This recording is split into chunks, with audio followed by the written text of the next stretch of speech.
ශක්තිමත්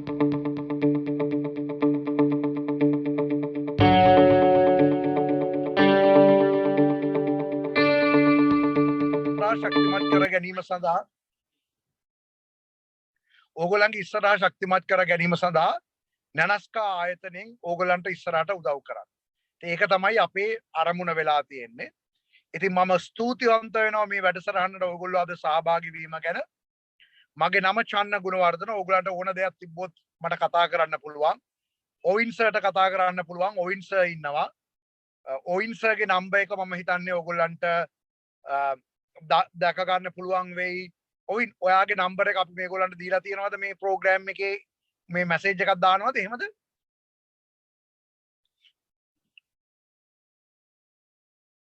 හරි මම හිතන්නේ ඔයින් සර් නැද්ද දන්නේ නැහැ. එහෙම නැත්නම් ඔයගොල්ලෝ මට මැසේජ් එකක් එවන්න. ගොඩක් වෙලාවට දවල්ට කතා කරන්න මට බැරි වෙනවා. මට WhatsApp වල මැසේජ් එකක් එවන්න. එතකොට මට අවශ්‍ය දෙයක් වුණොත් උදව් කරන්න පුළුවන්. මගේ නම්බර එක 0.73යි 398යි 996 0.73යි 398යි 996. ඉතින් අපි ආයතනයක් හැටියට ඔයගලන්ට උදව් කරන්න තමයි උත්සාහය. ඉතින් අපි මේ වැඩසටහන දැන් පටන් ගමු. ඉතාමත්ම ස්තුතිවන්ත වෙනවා මේ වැඩසටහනට ආවට. අපි ඉතාම හොඳ ලෙක්චරර් කෙනෙක් අද ඉන්නවා. ඉතාම හොඳ දේශකයෙක් අද ඉන්නවා ඔයගලන්ට උගන්වන්න. ඉතින් මම බලාපොරොත්තු වෙනවා ඔයගොල්ලෝ ගොඩක් ඉගෙන ගනි. ගොඩක් සතුටු වෙයි මේ වැඩසටහන තුල කියලා. අපි නැවත දවසක මම ඔයගොල්ලන් හම්බ වෙන කතා කරන්න එන්නම්. ඔයගොල්ලන්ගේ ඉස්සරහ කොහොමද වඩා සාර්ථක කරගන්න කියන මාතෘකාව කතා කරමු. ඒකෙදි ඔයගොල්ලෝ ඉස්සරහ කරන්න ඕනේ අධ්‍යාපනය මොන වගේ රැකියාවක්ද ලබා ගන්න ඕනේ. කරන රැකියාවක් කරන අධ්‍යාපනය සතුටින් කරන්නේ කොහොමද? ජීවිතය සතුටින් ගත කරන්නේ කොහොමද කියන මාතෘකාව ගොඩක් අපි ඉස්සරහට කතා කරමු. ඉතින් මේනම් මට ගන්න අවශ්‍ය විනාඩි 10 මේක තමයි. මම විනාඩි 5ක් 7ක් විතර අරන් තියෙන්නේ. ඉතින් නැවතත් ස්තුතියි මේ වැඩසටහනට සම්බන්ධ වුණාට. ඕන දෙයක් තිබුණොත් මටත් මැසේජ් එකක් කරන්න. මගේ නම්බර් එක 0.73යි 398යි 996. එහෙමනම් අපි ප්‍රෝග්‍රෑම් එක දැන් පටන් ගමු. ලෙස්ටර් ඔයා ප්‍රෝග්‍රෑම් එක පටන් අරන් කරගෙන යන්න පුතා. Okay, sure. Thanks. Okay, sure. සුබ සන්ධ්‍යාවක් සියලු දෙනාටම මම විනාඩියට ඔන් කරන්නම්. අද අපි සාකච්ඡා කරන්න බලාපොරොත්තු වෙන්නේ ගිණුම් කරන්නේ එක කියන මාතෘකාව. මම පොඩ්ඩක් මේකෙන් රත් වෙන්නම් මේ වීඩියෝ එකකින්. මොකද ස්ක්‍රීන් දෙකක් තියෙනවා කියලා පොඩ්ඩක් බලන්න. ඔයගොල්ලන්ට පේනවද කියලා මම ෂෙයා කරලා තියෙනවා ස්ක්‍රීන් දෙකක්. එක පැත්තක තියෙන්නේ accounting paper එක. ඔයගොල්ලෝ පොඩ්ඩක් බලන්න මම හිතන්නේ සියලු දෙනාටම paper එක හම්බෙලා ඇති කියලා මම අනුමාන කරනවා. එහෙම කවුරු හරි ලැබුණ නැති කෙනෙක් ඉන්නවා නම් අදාළ නම්බරයට කතා කරලා මේ paper එක ලබා ගන්න උත්සාහ කරන්න. හරි. වැඩි දුර කතා නොකර අපි මාතෘකාවට අවතීර්ණ වෙමු. මේ සම්මන්ත්‍රණය සංවිධානය කිරීමේ අරමුණ තමයි ඔයගොල්ලන්ට එන විභාගයේදී එන ගැටලු කොහොමද අපි විසඳගන්නේ, කොහොමද අපි සාකච්ඡා කරන්න බලාපොරොත්තු වෙන්නේ අඩු කාලයකින් උත්තරේ වෙත ප්‍රවේශ වෙන ආකාරය තමයි අපි බොහෝ විට සාකච්ඡා කරන්නේ. මොන හරි ඩවුට් එකක් තියෙනවා නම් කතා කරන්න පුළුවන්. chat box එකට දාන්න පුළුවන්. හරි. මට පොඩ්ඩක් කන්ෆර්ම් කරන්න දූලා පුතාලා ඔයගොල්ලන්ට ස්ක්‍රීන් දෙකම පේනවද සහ මං කියන දේ හොඳින් ඇහෙනවද කියන එක. මං කියන දේ ඇහෙනවද? ස්ක්‍රීන් දෙකම පේනවද කොහොමද?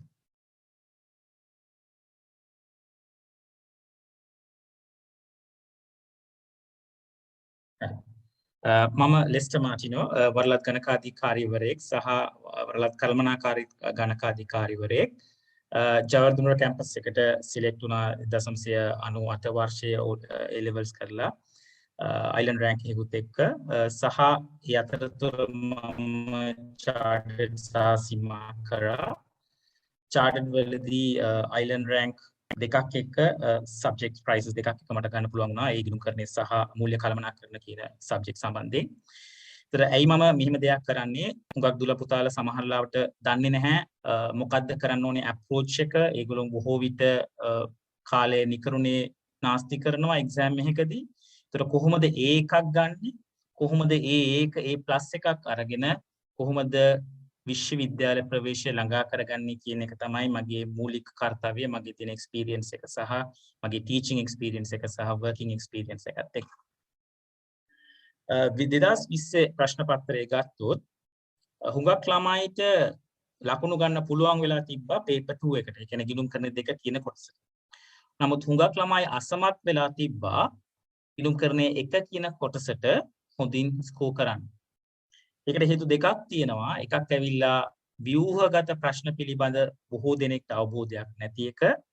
දෙක බහුවර්ණ ප්‍රශ්න ළමයි හිතනවා උත්තරේ මේක තමයි කියලා. නමුත් එවැනි එක්ස්පෙක්ටේෂන් එකක් ගියාට රිසල්ට්ස් එද්දී accounts වලට සමහරට B එකක් C එකක් වගේ දෙන්න පුළුවන්. හරිද? ඒතර මම ඕගොල්ලොත් එක්කම මේ ප්‍රශ්න පත්‍රය සාකච්ඡා කරන්නම්. අපි බලන්න ඕනේ කොහොමද කාල කළමනාකරණය කරගන්නේ, කොහොමද අපි මේ නිවැරදි ටෙක්නික් එක, නිවැරදි විෂය කරුණු අපි ලබාගත් දැනුම කොහොමද පේපර් එකේ යොදන්නේ කියලා. පැහැදිලිද? හරි. අපි පළවෙනි ප්‍රශ්නය වෙත යොමු වෙමු. පළවෙනි ප්‍රශ්නය මූල්‍ය ප්‍රකාශනවල පරමාර්ථ හොඳින්ම පැහැදිලි වන්නේ පහත කිනම් ප්‍රකාශයෙන්ද කියලා තමයි අහන්නේ.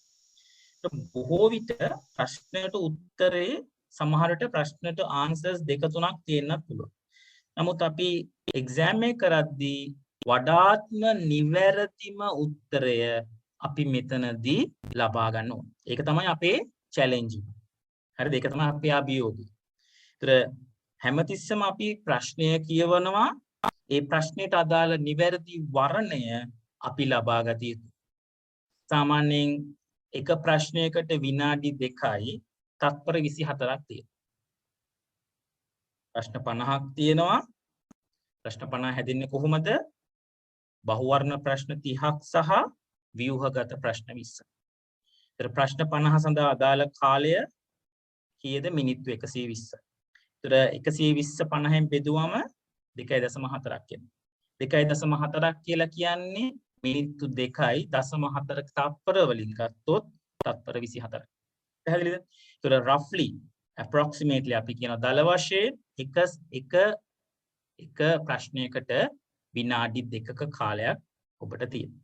ඒක කොහොමද අපි මේ කාලය කළමනාකරණය කරගන්නේ? එක සමහරලාට තියරි ප්‍රශ්න තියෙන්න පුළුවන්. ඒ තියරි ප්‍රශ්නට විනාඩි 2ක් යන්නේ නැහැ. ඒතර ඒ තියරි ප්‍රශ්නයෙන් සමහරට තත්පර 30කින් අපිට උත්තරේ ලබා ගන්න පුළුවන්. අන්න ඒ විදිහට ඒ ප්‍රශ්නේ තුල අපි වැඩිපුර රැඳෙන්නේ නැතිව ඉතා ඉක්මනින් මම කියන්නේ අනවශ්‍ය ලෙස කාලය ඉක්මනින් මේ විඩංගු කරන එක නෙමෙයි මම කියන්නේ. අනවශ්‍ය හදිසි වීමක් ගැන නෙමෙයි මම කියන්නේ. පුළුවන් දේ ඉක්මනින් කරන්න. සමහරට තුන්වෙනි ප්‍රශ්නේ අමාරු වෙන්න පුළුවන්.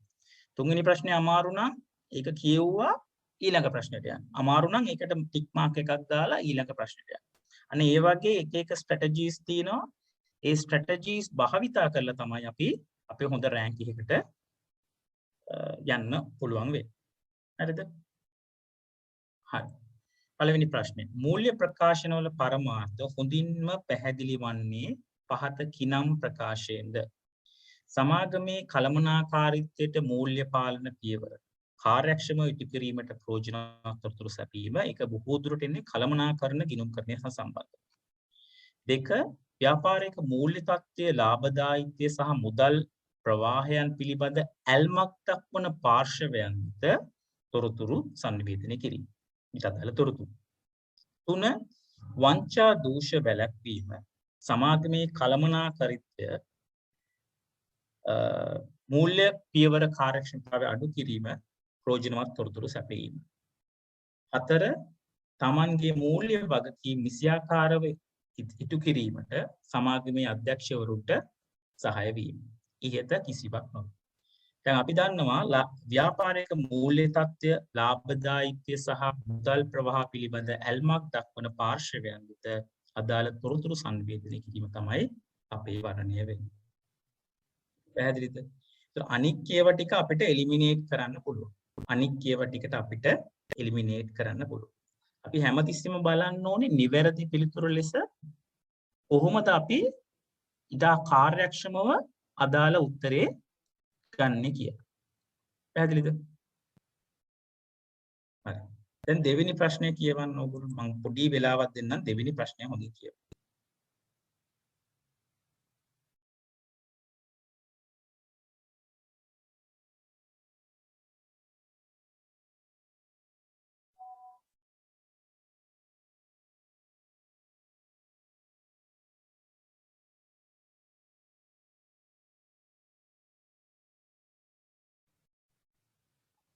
හරි.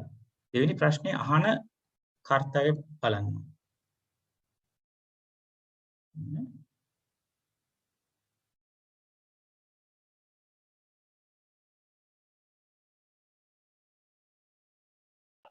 දෙවෙනි ප්‍රශ්නේ අහන්නේ ව්‍යාපාරයක් රුපියල් ලක්ෂයක භාණ්ඩ කමල්ට විකුණුවේය. මෙම භාණ්ඩ වලින් 2500ක භාණ්ඩ ආපසු එවූ අතර ඉතිරිය මුදලින් 95000ක් ලැබුණා. හරිද? ණයට විකිණීමක් වෙලා තිනවා. ණයට විකිණීමක් වෙලා තිනවා. ඒ ණයට විකිණීම් වලින් ආපසු මුදල් ආපසු භාණ්ඩය වෙලා තිනවා. ඉතිරිය සඳහා මුදල් ලැබිලා තිනවා. සම්පූර්ණ මුදලම අපිට ලැබෙලා නැහැ. ඉතිරිය බොල් ණය වශයෙන් කපා හැරලා තියෙනවා. මෙන්න මේ වගේ ප්‍රශ්න හැමතිස්සෙම අහනවා. ගනුදෙනුවක් දෙනවා.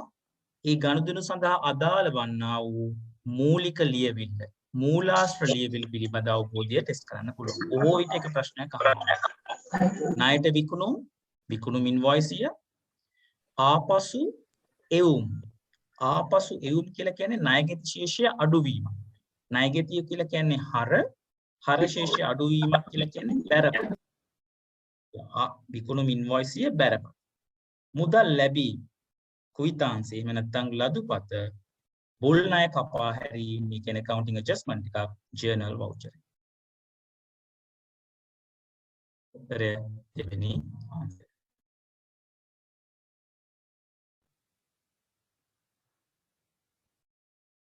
හරි.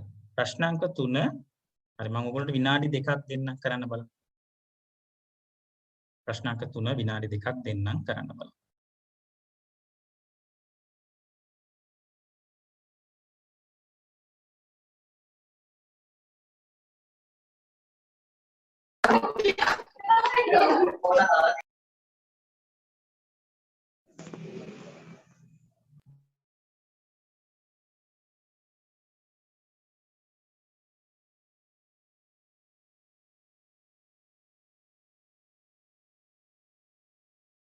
හොඳට කියවන්න ගාන ඒ ගාන කියවනවත් එක්කම ඊට අදාළ ඒ ගනුදෙනු සම්බන්ධයෙන් යම් ආකාරයක නෝට් එකක් ඕගොල්ලෝ කරන්න.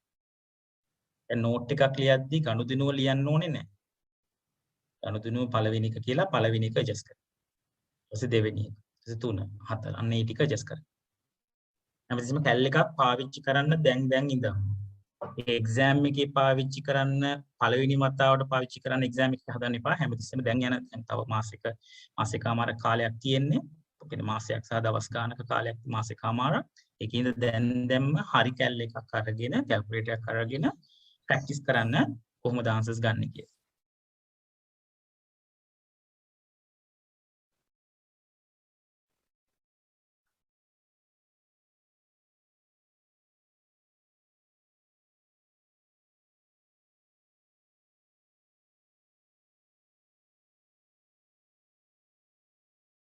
මෙයා දීලා තියෙනවා වත්කම් හිමිකම් වගකීම්. හරිද? වත්කම් හිමිකම් වගකීම්. පළවෙනි එක 80000ක තොග නිමල්ගෙන් ණයට ගන්නා ලදී. ඒකට මේ 80000 කියලා ලිව්වම ඔයා කෙලින්ම 80000 කියලා ලියන්න එපා ඔයාගේ වර්කින් එක. ඔයාගේ පෙර වැඩවලට ඔයා ලියන්න 80 කියලා. ඒක භාණ්ඩ ණයට ගත්තම වත්කම් වැඩි වෙනවා 80. වගකීම් වැඩි වෙනවා 80. ඒ ටික පැහැදිලිද?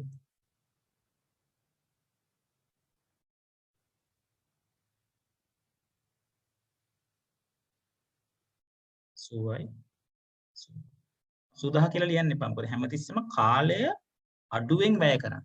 බින්දු අනවශ්‍ය විදිහට ලියන්න එපා. අනිකේ තමයි පෙර වැඩ කරා නොකරා කියලා ඔයා උත්තරේ හරියට ගැහුවොත් විතරයි ලකුණු දෙන්නේ. පෙර වැඩ නොකරත් කරත් හරි උත්තරේ නැත්තම් ලකුණු නෑ. ඒ කියන්නේ පෙර වැඩවලට අනවශ්‍ය ලෙස කාලය යොදන්න යන්න එපා.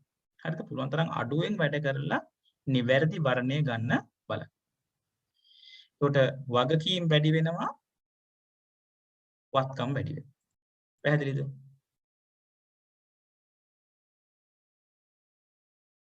දෙක 60,000ක පිරිවැයු තොග 50,000කට අමල්ට ණයට විකුණනවා. තොග වලින් අඩු වෙනවා 60ක් ණය ගැතිය වැඩි වෙනවා 50ක් ලාභය කීයද? ලාභයක් නෙමෙයි තියෙන්නේ අලාභයක්. අලාභයක් තියෙනවා. හරිද? 3 අයිතිකරුගේ පෞද්ගලික මුදලින් නිමල්ට ගෙවූ මුදල 38000යි. හරි මෙතන ට්‍රාන්සැක්ෂන්ස් දෙකක් ගනුදෙනු දෙකක් කියලා හිතන්න. 38000ක් අයිතිකරු ගෙවන. කාටද ගෙවන්නේ? නිමල්. නිමල් කියන්නේ ණය හිමිය. එතකොට ණය හිමියෝ අඩු වෙනවා. ණය හිමියෝ අඩු වෙනවා 38කින්. හිමිකම වැඩි වෙනවා 38කින්. ණය හිමියෝ අඩු වෙනවා 38කින්. හිමිකම වැඩි වෙනවා 38කින්. පැහැදිලිද? මොකද හිමිකම වැඩි වෙන්නේ අයිතිකරුගේ පෞද්ගලික මුදලින් ණය හිමියන්ට පියවෙනවා. ලද වට්ටම 2000යි. ලද වට්ටම කියලා කියන්නේ වෙනත් ආදායමක් හිමිකම වැඩි වෙනවා වගකීම් අඩු වෙනවා. හිමිකම වැඩි වගකීම් අඩු වෙනවා. මාර්තු මාසයේ වෙනුවෙන් ලැබුණු විදුලි බිල. ඒතර මාර්තු මාසයේ වෙනුවෙන් අපිට විදුලි බිලක් ලැබුණොත් උපචිත පදනම මත අපි ඒ සඳහා ප්‍රතිපාදනයක් කරන්න ඕන. අපි ඒ සඳහා ප්‍රතිපාදනය වියදම් සඳහා ප්‍රතිපාදනය වගකීමක්. ඒතර වගකීම් වැඩි වෙනවා හිමිකම අඩු වෙනවා. හිමිකම අඩු වෙන්නේ ඇයි?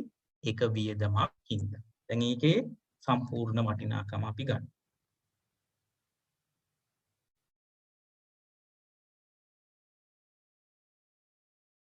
එන උත්තරය වෙනවා 70 27 43. ඒ ටික පැහැදිලිද? හරිද? මම මෙහින් ප්‍රශ්නයක් අහනවා. මේ ගනුදෙනු තුලින් ලාභයට ඇති වූ බලපෑම කීයද? මේ ගනුදෙනු තුලින් මේ තමයි ඕගොල්ලෝ පේපර් එකක් කරද්දී ඒ පේපර් එකට ආන්සර් එක ඩෙවලොප් කරන එක නෙමෙයි ඕගොල්ලෝ කර්තව්‍ය. මේ ප්‍රශ්نين තව මොනවාද ඔයාගේ එක්සැමිනර්ට අහන්න පුළුවන් දෑ කියන එක ඔයා පුරකථනයක් කරන්න.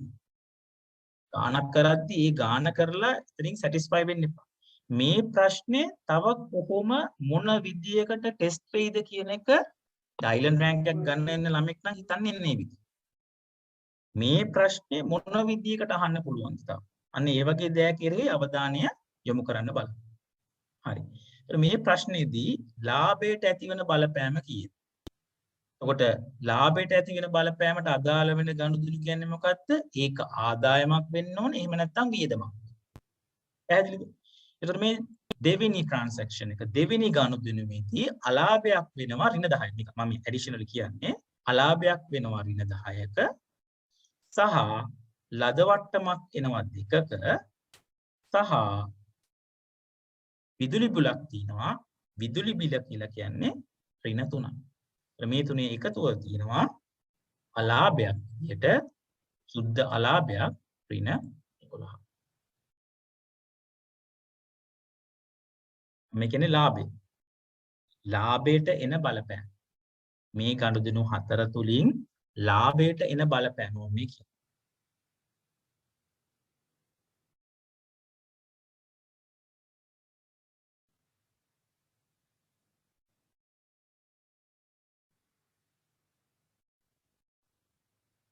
පැහැදිලිද? එතෙන්ට එන්නේ දෙවෙනි ගනුදෙනුව තුලින් අලාභයක් තියෙනවා 10000ක. තුන්වෙනි ගනුදෙනුව තුලින් අමතර ආදායමක් තියෙනවා 2000ක. හතරවෙනි ගනුදෙනුව තුලින් වියදමක් තියෙනවා. එතකොට ඍණ 10, ඍණ 3, ඍණ 13, ධන 2, ඍණ 11 තමයි වාගේ ලාභය අඩු වෙනවා. ලාභය අඩු වෙනවා 11000කින් මේ තුන්වෙනි ගනුදෙනුව නිසා. මූල්‍ය ප්‍රකාශන පිළියෙල කිරීම හා ඉදිරිපත් කිරීමේ ආකෘතිමය රාමුව අනුව මූල්‍ය ප්‍රකාශනවල තිබිය යුතු මූලික ගුණාත්මක ලක්ෂණ වන්නේ මූලික ගුණාත්මක ලක්ෂණ දෙකයි අදාළ බව සහ විශ්වාසනීය නියෝජනය.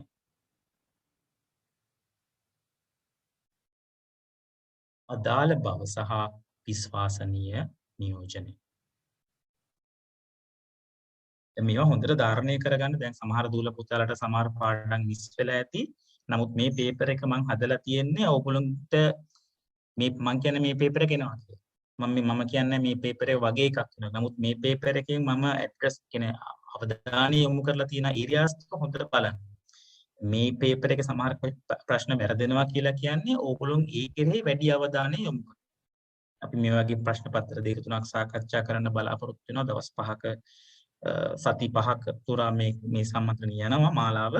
ඉතින් දන්න යාළුවන්ටත් කියන්න අන්තිම මොහොත හරි කොහොම හරි ජොයින් වෙන්න කියන්න. ක්ලාස් ගියත් ඉස්කෝලේ ගියත් නැතත් කොහොම හරි මේ සම්මන්ත්‍රණ මාලාවට සම්බන්ධ වෙන්න කියන්න.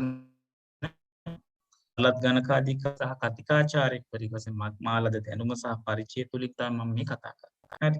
ඕකේ. පස්වෙනි ප්‍රශ්නය. මූල්‍ය වාර්තාකරණයේ සංකල්පනාත්මක රාමුව අනුව මූල්‍ය ප්‍රකාශන සකස් කිරීමේදී අනිවාර්යයෙන්ම අනුගමනය කළ යුතු මූලික ගිණුම් කරන උපකල්පනය උත්තරය අඛණ්ඩ පැවැත්ම.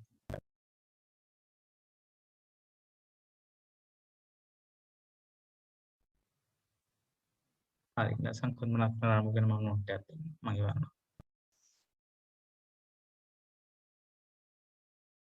ප්‍රශ්න අංක 6. ව්‍යාපාරයේද 2019 3.31 අවසන් වර්ෂය තුල මිලටගත් 60000ක තොග වර්ෂ අවසානයේ දින වන විටත් ව්‍යාපාරයට ලැබී නොතිබිණි. අවසන් තොගේ ගණනය කිරීමේදී මාර්ගස්ථ තොගය අගය එකතු කොට ඇත. මේ සඳහා පදනම් වන ගිණුම්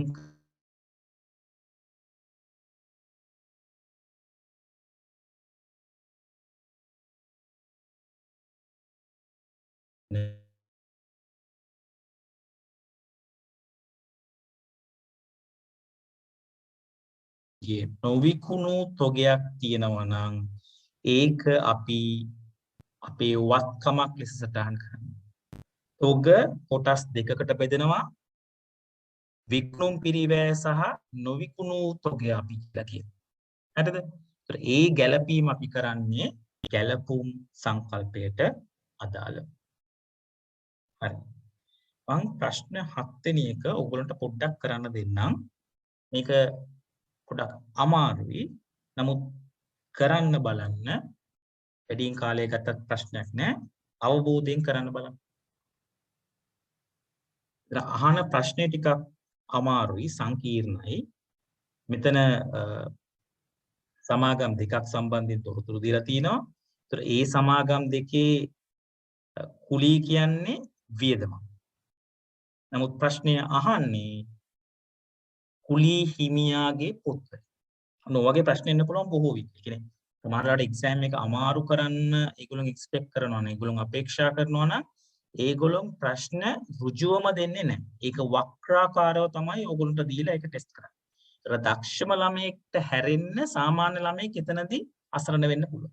ඒතර සාමාන්‍ය දැන් එක්සෑම් එක අපි තු මේක අමාරුයි කියලා. ඒතර මේකත් එක්ක කාලය ගත කර ඉන්න එපා. දැන් ඕගොල්ලෝ මේක දැක්ක ගමන් හිතනවා මේක පොඩ්ඩක් අමාරුයි. ඒතර ඕගොල්ලෝ මොකද්ද කරන්නේ? ඊළඟ ප්‍රශ්නෙට යන්න. ඒ කියන්නේ අනවශ්‍ය ලෙස වෙලාව යනවා කියලා හිතනවා නම් ඊළඟ ප්‍රශ්නෙට. එහෙම නැත්නම් ව්‍යුහ ප්‍රශ්න වලට යන්න බෑ. අනේ ඒ ආකාරයෙන් පොඩ්ඩක් ස්ට්‍රැටජිකලි කියන්නේ හොඳට ප්ලෑන් කරලා ඒ පැය දෙකක කාලය ගත කරන්න. හරි. try කරන්න බලන්න. මම විනාඩි දෙකක් දෙන්න. විනාඩි දෙකක් කාලය දෙන්න.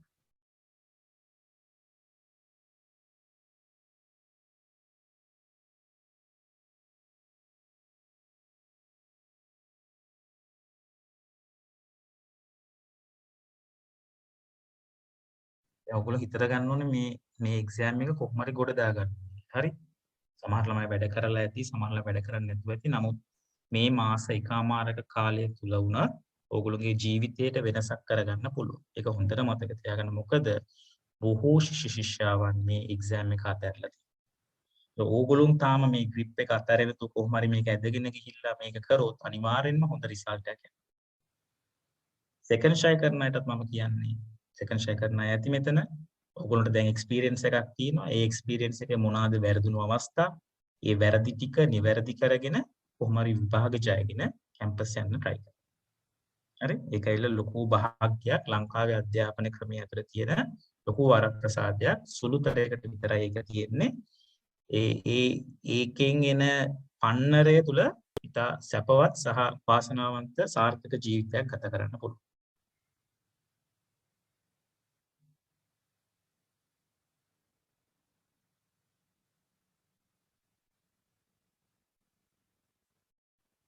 හොඳයි. සමහර අය උත්තරය අරගෙන තියෙනවා. හරිද?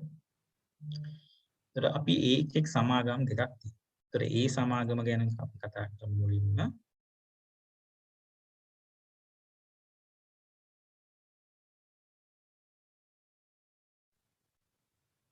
හරිද?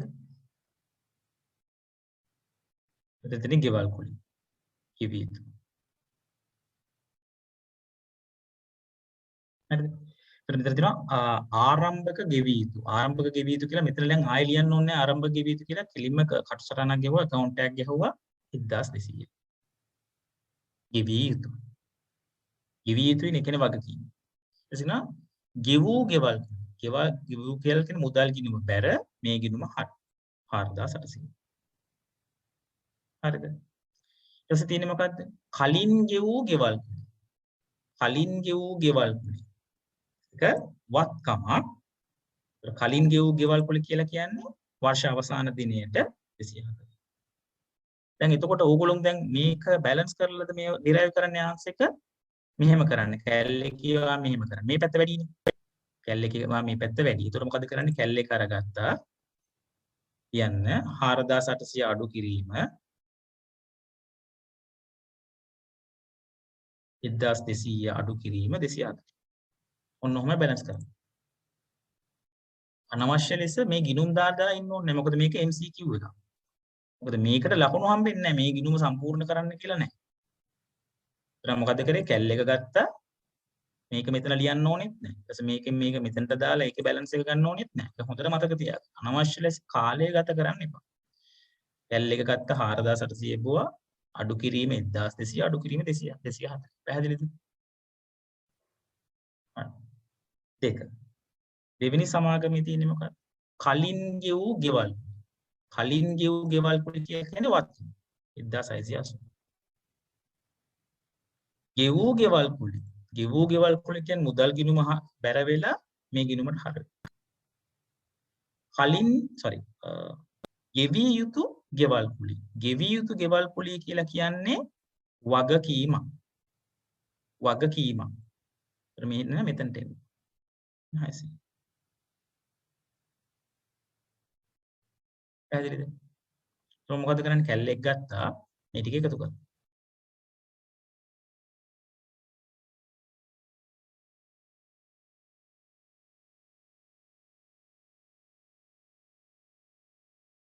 එකතු කරනවා.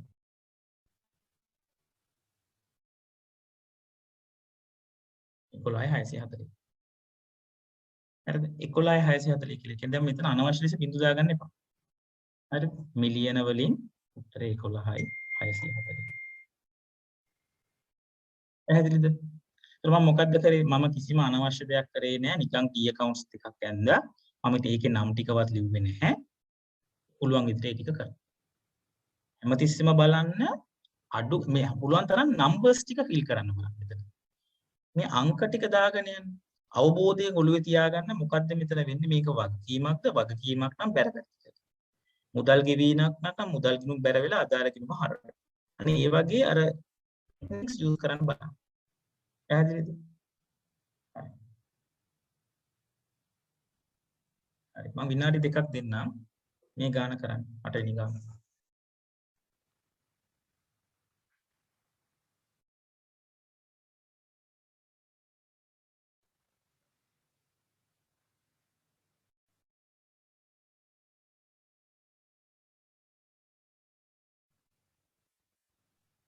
Excuse me, sir.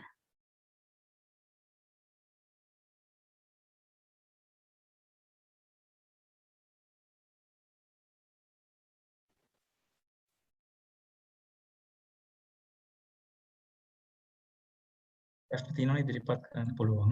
පුළුවන් විදිහට උත්තර දෙන්න බලන්න. Excuse me, sir. ප්‍රශ්නයක් අහන්න පුළුවන්ද?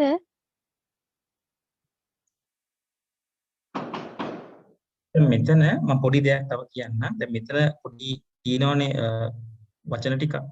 ප්‍රශ්නේ මොකක්ද කියලා පොඩ්ඩක් මුලින්ම කියවන්න බලන්න. ඉහත ගනුදෙනු හා සිදුවීම් ගැළපීමෙන් පසු අවසාන මාසයේ ලාභයට වන ශුද්ධ බලපෑම් සහ 2024-31 වෙන හිමිකම්. ඔයා ලාභය හොයන්න ඕනේ, හිමිකම හොයන්නත් ඕනේ. මේ දෙක ඔළුවේ තියාගෙන ගාන කියන්න. නැත්තම් නිකන් ඔහේ ගාන කියවන්න යන්න එපා. හැමතිස්සෙම බලන්න මොකද්ද අහන්නේ, ඒ අහන දෙයට මම කොහොමද අදාළ තොරතුරු මේ ප්‍රශ්නය තුලින් ගන්න කියන එක හැමතිස්සෙම බලන්න. ඒක තමයි චැලෙන්ජින්. පැහැදිලිද? Excuse me, sir. ප්‍රශ්නයක් අහන්න පුළුවන්ද? ප්‍රශ්නයක් ඉදිරිපත් කරන්න පුළුවන් chat එකේ. chat එකට දාන්න පුළුවන් ප්‍රශ්න.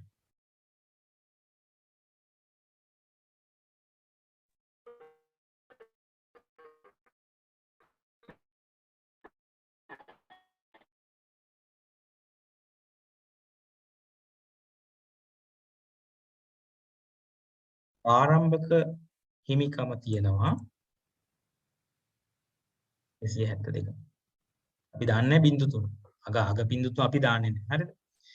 අවසාන මාසයේ විදුලි බිල 6000යි. ඒක එයාගේ පෞද්ගලික මුදලින් ගෙවනවා. ඒතර මේ කියන්නේ විදුලි බිලක් නේ. ඒතර ඒක ලාභයට සම්බන්ධයි.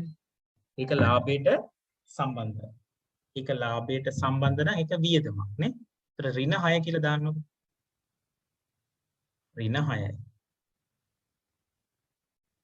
ඍණ 6යි විදුලි බිල කියලා කියන්නේ ඍණ 6යි. ඒතර ඒක පෞද්ගලිකව ගෙවනවා කියලා කියන්නේ කොහොමද?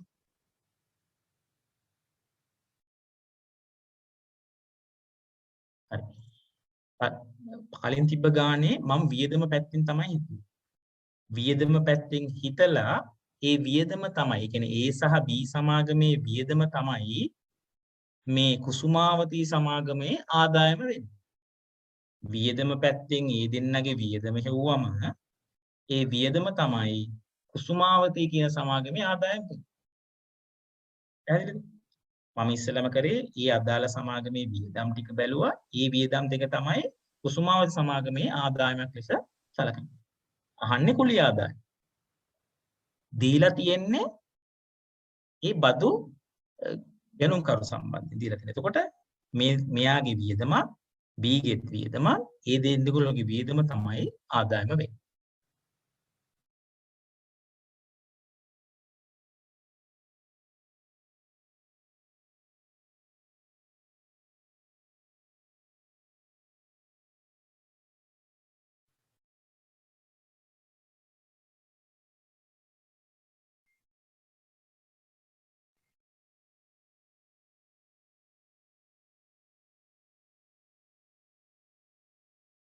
හරිද?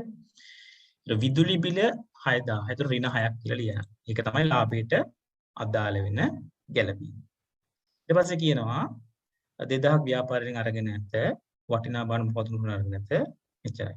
ඒ කියනවා ව්‍යාපාරයේ ශුද්ධ ලාභය 30ක් කියලා. 30000ක් කියලා. උත්තරේ කොහොමද එන්නේ? මෙතන තියෙන්නේ විදුලි බිල. ඒ විදුලි බිල හින්දා මේක අඩු වෙනවා. ගන්න බලන්න උත්තරය අනිත්.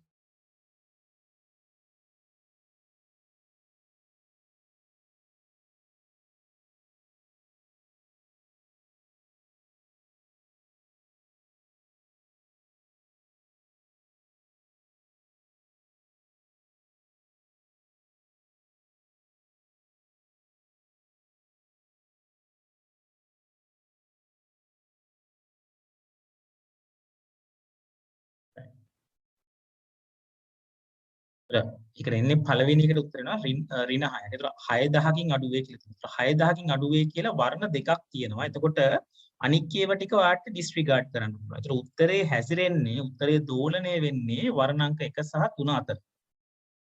පැහැදිලිද? ඒතර ඔයා බලන්න ඕනේ අන්න ඒ විදිහට අනික් ඒවා ටික අතහැරලා දාන්න. ඒතර ඔයා පුළුවන් තරම් ඔයාගේ උත්තරේට ලං වෙන්න. හරිද? ඊට පස්සේ ප්‍රශ්නේ මොකක්ද? අවසාන දිනට හිමිකම්. ඒතර අවසාන දිනට හිමිකම කොහොමද අපි ගණනය කරන්නේ? ආරම්භක හිමිකම එකතු කළා ලාභය අඩු කළා ගැනීම. එකතු කරා අමතර ප්‍රාග්ධ. ඔච්චරයි. හරිද? හරි. ඔන්න දැන් කියනවා ව්‍යාපාරයේ විදුලි බිල 6000. ඒක කවුද ගෙවන්නේ? ඒක හින්දා හිමිකම අඩු වෙනවා. ඒක කවුද ගෙවන්නේ? පෞද්ගලික මුදලින් ගෙවන්නේ කවුද? ගිහාන් ගෙවන. එතකොට හිමිකම වැඩි වෙනවා තව 6ක. හරිද? ඒතර 2000ක් නැවත ව්‍යාපාරයෙන් ගන්න. ඒ කියන්නේ ගැනිලි. ඊට අමතරව 2000ක් වටනා වහන්න ඔහුගේ පෞද්ගලික පරිභෝජනයට ගන්න. ගැනිලි. ඔය ටික එකතු කරා. 262යි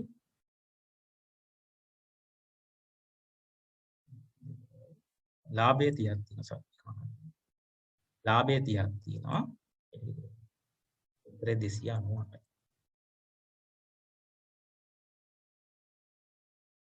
මේ ටික පැහැදිලිද? ආරම්භක හිමිකම ඒකට එකතු කරන ලාභය ඒකට එකකින් අඩු කරන්න වියදම ඒකට එකතු කරන අමතර ප්‍රාග්ධනය ආයිත් ගැනිලි අඩු කරනවා. 298යි උත්තරේ. යන උත්තරේ වෙන්නේ පළවෙනි වර.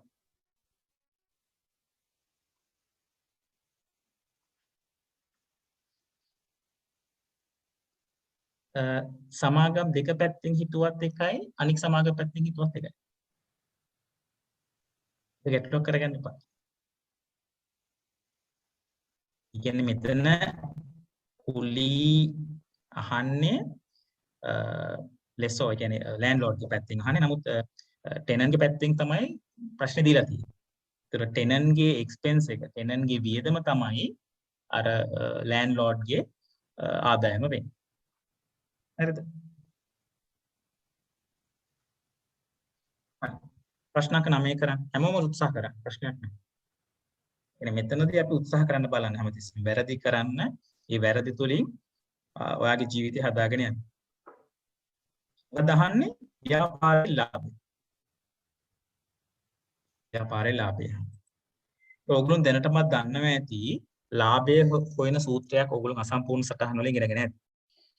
අවසාන සුද්ධවත්කම් අඩු කිරීම ආරම්භක සුද්ධවත්කම් එකතු කළා ගැනිලි අඩු කරා අමතර ප්‍රාග්ධ. ඔක තමයි ඔයගොල්ලෝ දන්න ෆෝමියුලා එක. එහෙම නැත්නම් සූත්‍රය.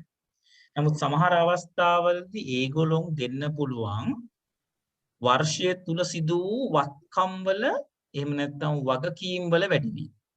ඒතර වත්කම් වැඩිවීමක් කියලා කියන්නේ ලාභයක්. වත්කම් අඩුවීමක් කියලා කියන්නේ අලාභයක්. මතක තියාගන්න. වත්කම් වැඩිවීම නිසා ලාභයක් ඇති වෙනවා. වත්කම් අඩු වුණොත් අලාභයක් ඇති වෙනවා. පැහැදිලිද? වගකීම් වැඩිවීමක් කියලා කියන්නේ අලාභයක්. වගකීම් අඩුවීමක් කියලා කියන්නේ ලාභයක්. ඔන්න ඔය ටික ඔළුවට අරගෙන මේ ගාන කරන්න බලන්න.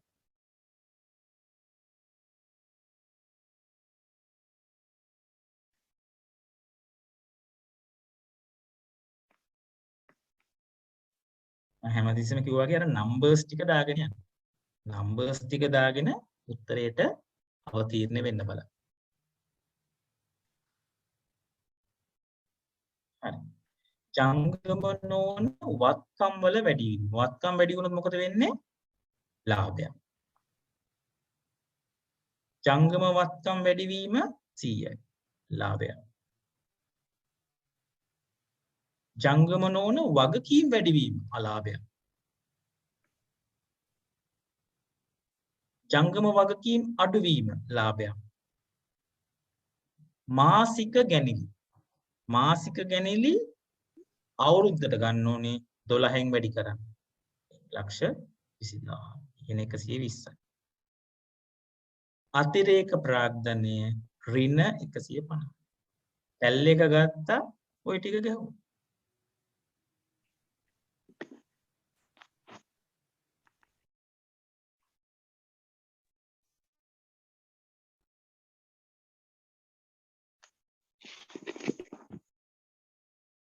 මේක වෙන විදිහකට අහන්නත් පුළුවන්. මේක ව්‍යුහගත ප්‍රශ්නයකට අහන්නත් පුළුවන්. සුද්ධවත්කම් මෙච්චර වැඩි වෙලා වගකීම් මෙච්චර අඩු වෙලා කියලා අහන්නත් පුළුවන්. ඒතර වත්කම් වැඩි වෙනවා කියලා කියන්නේ ලාභයට ඒක වැඩි වෙනවා. ඒ කියන්නේ සුද්ධ වත්කම් වැඩි වීම. වගකීම් අඩු වෙනවා කියලා කියන්නේ සුද්ධ වත්කම් වැඩි වීම. පැහැදිලිද? එන උත්තරේ වෙන්නේ පළවෙනි වරම.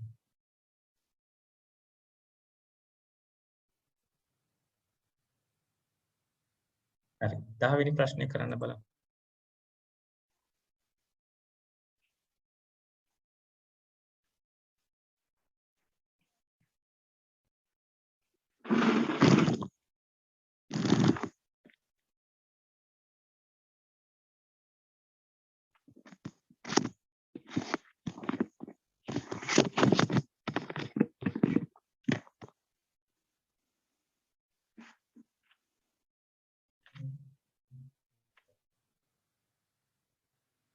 මෙසේජ් එකක් දාන්න. ඒතර මම එවන්න. කාට හරි මෙතන ඉන්න කාට හරි කියන්න. ඒතර ඒගොල්ලෝ group link එක එවයි. අද කරන පන්ති.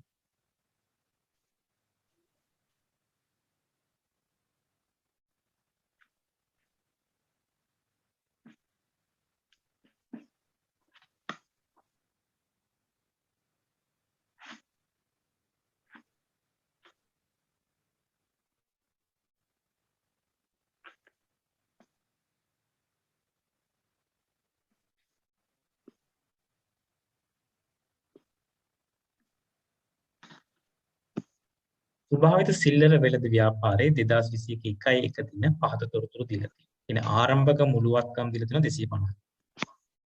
මුළු වගකීම් තියෙනවා 50. ඒතර ආරම්භක හිමිකම කීයද 200. ඒක පැහැදිලිද? ඒ ইনফরমේෂන් වලින් ඔයා ඉක්මනට තොරතුරු අරගෙන ඒ තොරතුරු ටික ප්‍රොසෙස් කරගන්න. ආරම්භක හිමිකම තමයි 200. පැහැදිලිද? මේ ආරම්භක හිමිකමට අපි එකතු කරනවා ලාභය, අඩු කරනවා ගැනිලි, එකතු කරනවා අමතර ප්‍රාර්ථනයක් තිබ්බා. හරි. දැන් මෙයා දීලා තියෙනවා ණයට විකුණුම් 240. 240ක් ණයට විකුණලා තියෙනවා. ආපසු එවන ලද භාණ්ඩවල ඉන්වොයිස් වටිනාකම 12000යි. ඒතර ආපසු එවන කියලා කියන්නේ එකකින් අඩු වෙන්න එපා. 12යි. දැන් හිතන්නකෝ මේක ඉන්වොයිස් මිලට නැතුව පිරිවැයට තිබ්බොත් අපි එතකොට ඉන්වොයිස් මිලට දාලා තමයි මේකෙන් අපි අඩු කරන්නේ මතක තියාගන්න. පැහැදිලිද? ඒතර අපේ සුද්ධ විකුණුම් කීයද? සුද්ධ විකුණුම් සමානයි මේ දෙක නෙට් කරා. මේක තමයි සුද්ධ විකුණුම. මේක පැහැදිලි. ඒක දැන් සුද්ධ විකුණුම. දැන් මේ සුද්ධ විකුණුම් වල අන්තර්ගත ලාභය කීයද?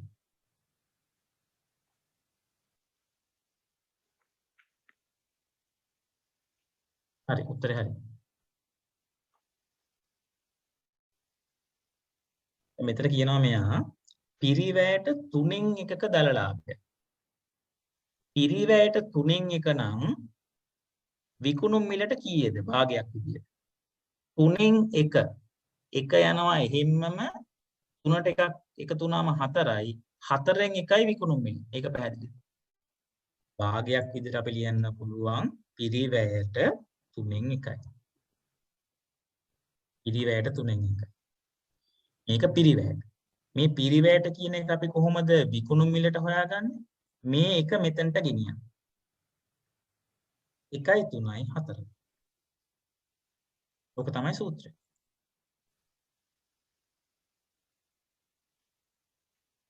පිරිවැයට 3න් 1යි කියලා කියන්නේ විකුණුම් මිලට 4න් 1. මේ තියෙන්නේ විකුණුම් මිලට. ඒතර ලාභය කීයද?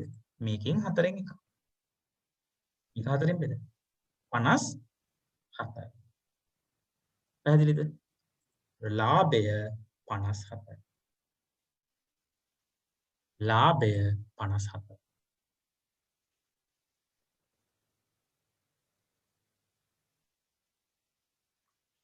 එතන තියෙනවා ආරම්භක වගකීම් ආරම්භක හිමිකම් මෙතන තියෙනවා ලාභය.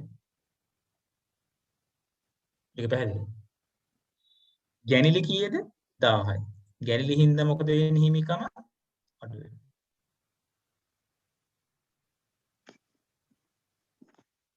මේකයි. හරි. දැන් ওই ටික එකතු කරන්න. ආරම්භක හිමිකම එකතු කළා ලාභය අඩු කළා කියන්නේ 256. 200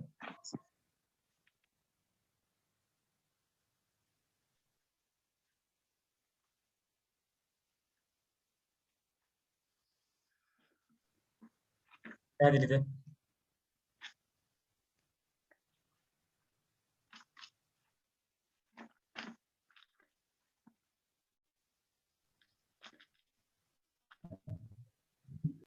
අපි යමු ඊළඟ ප්‍රශ්න. පහත තොරතුරු ප්‍රශ්නාංක 11, 12, 13 පිළිතුරු සැපීමට අදාළ වේ. සමහරවිට තියෙනවා ප්‍රශ්න 3ක් විතර අහනවා එකම සිනාරියෝ එකයි. එකම සිද්ධියක් දෙනයක් තුලින්. ඒක පොඩ්ඩක් අමාරුයි. ඒක පොඩ්ඩක් පැටලිලි සහිතයි. හරිද? හොඳට කියවමු අහන ප්‍රශ්න සහ. අවිනිශ්චිත ගිණුමේ පැවති ශේෂය. අවිනිශ්චිත ගිණුමේ පැවති ශේෂය හදලා මොකද කරන්නේ? අපි නිකන් අවිනිශ්චිත ගිණුමක් හදාගන්නවා. නිකන් අඳ ගන්න රෆ්ලි අවිනිශ්චිත ගිණුමක්. දැන් ඒ ලියන්න ඕනෙත් නෑ ඒක ඔළුවේ තියන්න. හරිද? මේක තමයි අවිනිශ්චිත ගිණුම කියන්නේ. හරිද? මොනවද උනේ අරකට? එතන පොඩි දෙයක් මම මතක් කරන්නම්. පාලන ගිණුමක් පවත්වාගෙන යනවා නම් මතක තියාගන්න. ගැනුම් ජර්නලයේ හරි මූලික පොත්වල මොන හරි වැරද්දක් තිබ්බොත් ඒ වැරද්ද දෙපැත්තට යනවා. ඒකින්ද ඒක ටැලි වෙනවා ලස්සන. අවිනිශ්චිත ගිණුමක් කියන්නේ නැහැ. මෙතනදී කියනවා මොනවද උනේ අර? මොනවද ගියා එක?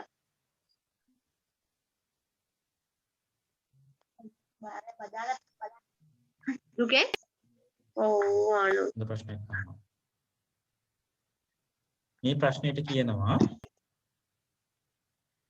මේ 240 කියන්නේ පිරිවැයට කියලා. මේ 240 කියලා කියන්නේ පිරිවැයට. 240 පිරිවැයට නම් 3න් 1. ඒතර ලාභය වෙන්නේ කීයද එතන? ඒ ට්‍රාන්සැක්ෂන් එකේ ලාභය වෙන්නේ 80යි. පිරිවැය 240 කියලා කිව්වොත් පිරිවැයට 3න් 1ක් තමයි ලාභය වෙන්නේ. එතකොට මේ ට්‍රාන්සැක්ෂන් මේ ණයට විකුණුම තුල තියෙන ලාභය කීයද? 3න් 1යි. ඒක තමයි ඇඩ් කරන්නේ. ඊට පස්සේ මෙතන තියෙනවා 12. මේ 12 බෙදන්න ඕනේ 4ෙන්. ඒතර එතනින් අඩු වෙනවා 3ක්. ඒතකොට මේක දීලා තියෙන්නේ ඉන්වොයිස් වටිනාකම. එහෙම දුන්නොත් ඒක එක එක විදිහට දෙන්න පුළුවන්. හරිද? දැන් මෙතනදී ඒක ළමෙක් අහනවා මේක පිරිවැයට. මේ 240 කියන්නේ පිරිවැය කියලා හිතන්න. මේ 240 පිරිවැය නම් පිරිවැයෙන් 3න් 1ක් තමයි ලාභය වෙන්නේ. මෙතන මෙයා කියන පිරිවැයෙන් 3න් 1ක් ලාභය. ඒතර මෙතන එන්නේ 80. මෙතනදී කියනවා ආපසු වෙන ලද පහඬ ඉන්වොයිස් වටිනාකමින් 12000යි කියලා කියනවා. ඉන්වොයිස් වටිනාකමින් නම් 4න් 1ක්. ඒතර මේ දෙකේ net එක 70. තාතක් අපි මේකට එකතු කරමු. පැහැදිලිද? අන්න මේ විදිහට හිතන්න. ඒ ගණන් එන්න ඕනේ එන විදි.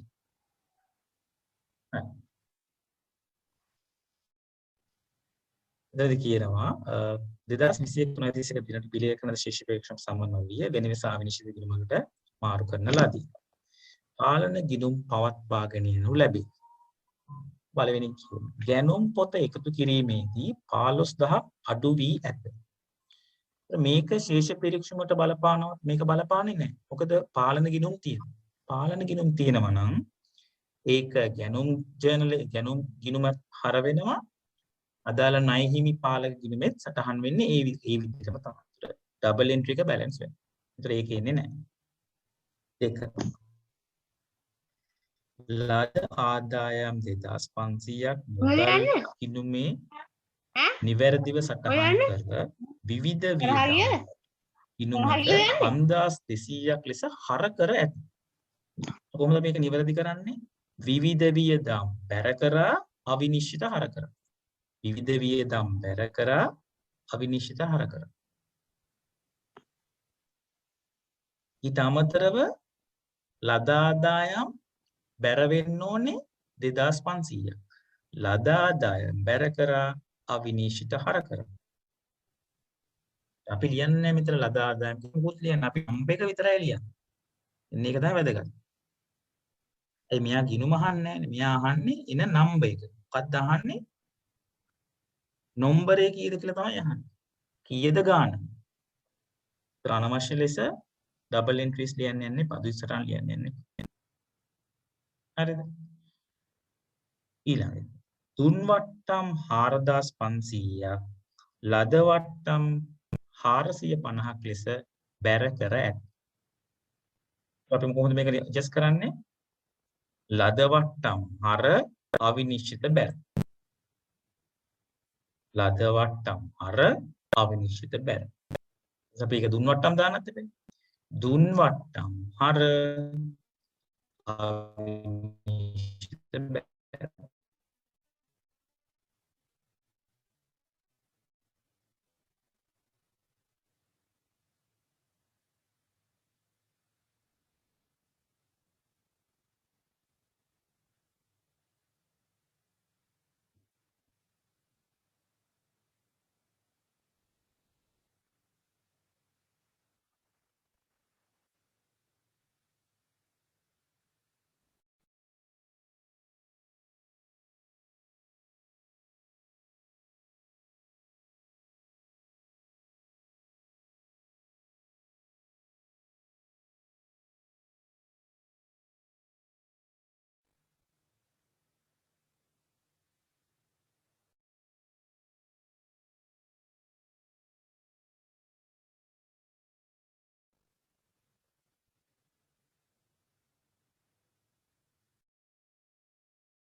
මම දෙහිනවද?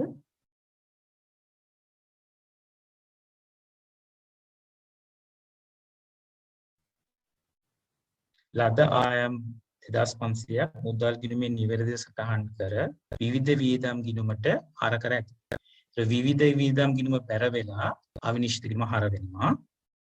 ලද ආදායම් බැර වෙලා අවිනිශ්චිත ගිණුම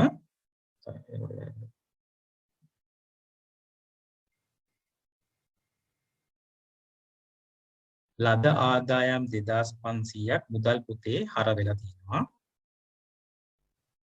විවිධ වියදම් වල හර වෙලා තියෙනවා. විවිධ වියදම් බැර වෙලා අවිනිශ්චිත හර වෙනවා. ඒක පැහැදිලිද?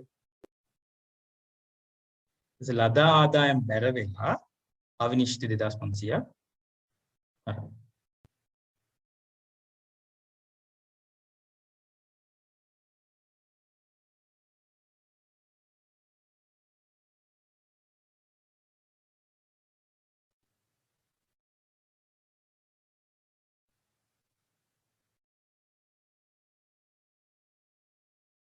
හරිද? දුන් වට්ටම් 4500ක් ලද වට්ටම් ගිණුමට 450ක් ලෙස බැර කර ඇත. ලද වට්ටම් ගිණුම හර වෙනවා අවිනිශ්චිත බැර වෙනවා.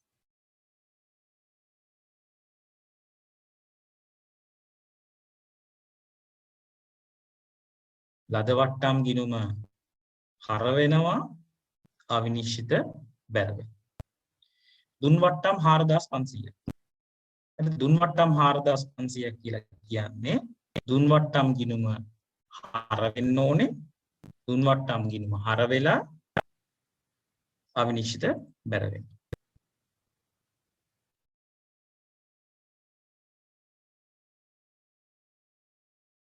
හරිද?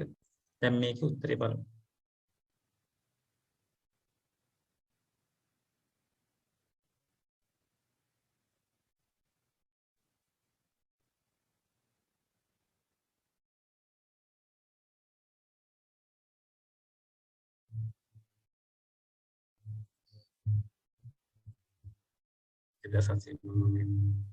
බැර ශේෂයක් තියෙන්නේ උත්තරේ වෙන්නේ 4 වෙනි වරණ. දෙවෙනි 4 වෙනි වරණ. පැහැදිලිද? ඊළඟ 12 වෙනි ප්‍රශ්නය කෙටුම්පත් ශුද්ධ ලාභය 67600. 67600.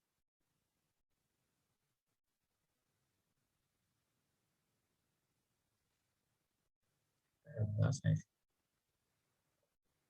හරි. දැන් ඔන්න බලන්න හොඳට මතක තියාගන්න. නිවැරදි ශුද්ධලාභය වන්න. නිවැරදි ශුද්ධලාභය. ගැනුම් වැඩි වෙන්න ඕනේ. ගැනුම් වැඩිවීමක් කියලා කියන්නේ වියදමක්, ලාභය අඩු වෙන. ලාභය අඩු වෙන.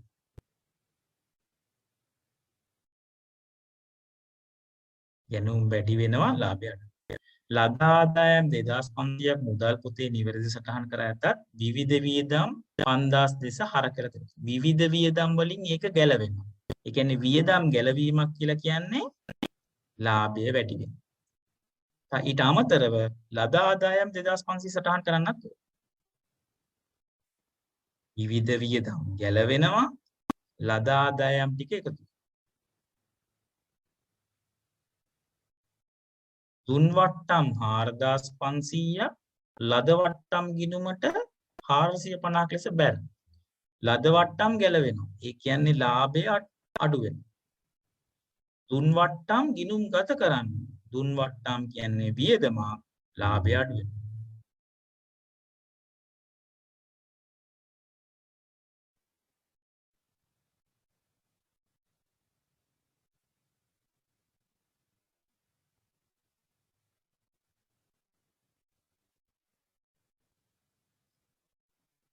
විකුණුම් පොතේ එකතුව 3000කින් අඩු වී ඇත. විකුණුම් වැඩි වෙනවා. විකුණුම් වැඩි වෙනවා කියලා කියන්නේ ලාභය වැඩි වෙනවා. ඒක පැහැදිලි.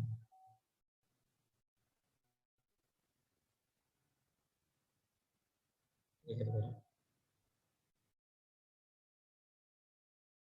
දැන් මම කිසිම දෙයක් ලියුවද මෙතන? ගැනුම් පොත අඩුවෙන් සටහන් කිරීම, ලද ආදායම්, වියදම් මුකුත් ලියන්නේ නැහැ. නම්බර්ස් එක්ක කරන ගේම් එකක් තමයි මෙතන තියෙන accounts. මේ කියනවා ඔයා දැනන් ඉන්න ඕනේ මොකද්ද මේකේ තියෙන බලපෑම, මේක ලාභයට වැඩි වෙනවද අදාළ. මේ අන්තිමට තියෙනවා ණය හිමියකට ගෙවන ලද ගිණුම. ඕකේ ගිණුමේ. ඒකට මේක අදාළ වෙන්නේ නැහැ. මේක ලාභයට සම්බන්ධ වෙන්නේ නැහැ. ඒකට ඒක කෙලින්ම අතාරින්න. ඒක ගැන හිතන්නවත් දෙයක් නැහැ. මතක තියාගන්න ශුද්ධ ලාභයේ ගණනය කිරීම ගානක් ආවොත් හැමතිස්සෙම හිතන්න මේක ආදායමක්ද වියදමක්ද. අන්න ඒ තර්කය මත හැමතිස්සෙම ප්‍රශ්න කරන්න බලන්න. පැහැදිලිද? හරි යන උත්තරය වෙන්නේ 58300. ඊපස්සේ කියනවා හේතුම්පත් දල ලාභය 1,35,000. අපි ඒක ලියාගමු.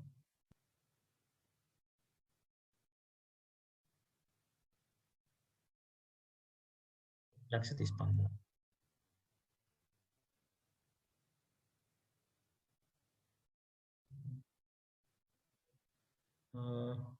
මට මෙසේජ් එකක් කරන්න මට ඒතකොට එවන්න පුළුවන්. WhatsApp මෙසේජ් එකක් කරන්න. ඒතකොට මට group link එක එවන්න.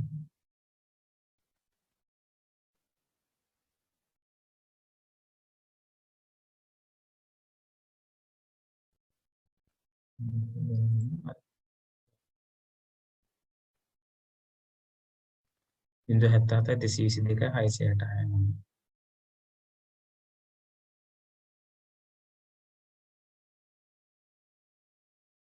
මෙසේජ් එක දැන් මම ඒතර ලින්ක් එක එවන්න.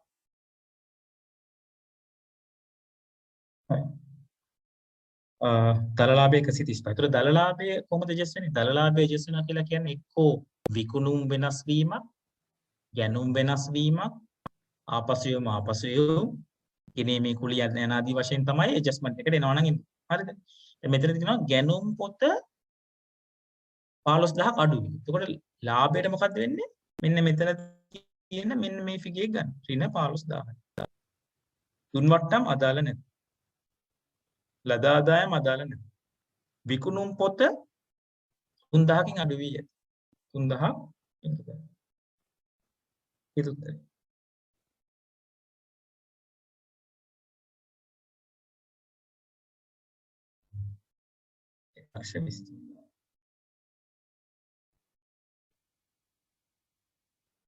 පැහැදිලිද?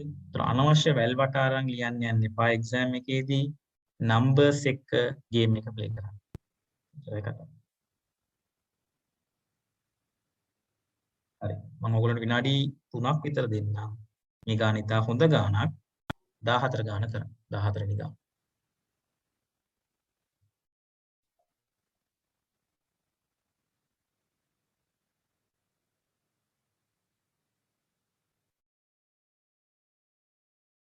හැම ළමයාම උත්සාහ කරන්න වැරදෙන්න පුළුවන් කමක් නැහැ. නිවැරදි ක්‍රමවේදය මම කියලා දෙන්නම්. ඉතින් ඔයගොල්ලෝ කරන්න ඊට පස්සේ මම සාකච්ඡා කරනවා.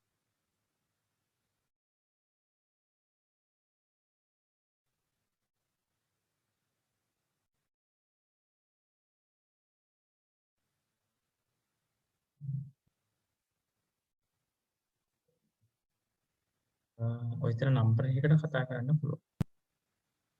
ඒගොල්ලෝ ඇඩ් කරගනි.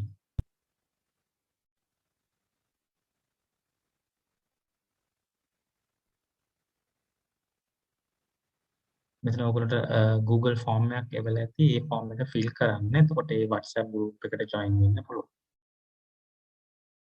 නැත්නම් ඒ number එක කියලා කාටද කතා කරලා ප්‍රශ්න. පොඩ්ඩක් ඒක share කරන්න පුළුවන්.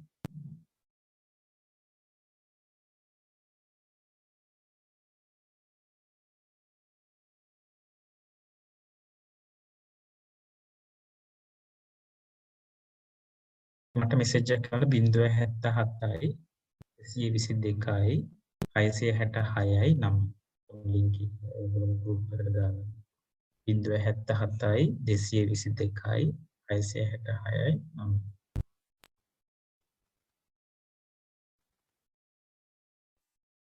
9 මේ ගාන කරා අහන්නේ ඉහත ගැළපීම් සහ වැරදි නිවැරදි කිරීමෙන් පසු ව්‍යාපාරයේ නිවැරදි ශුද්ධලාභය.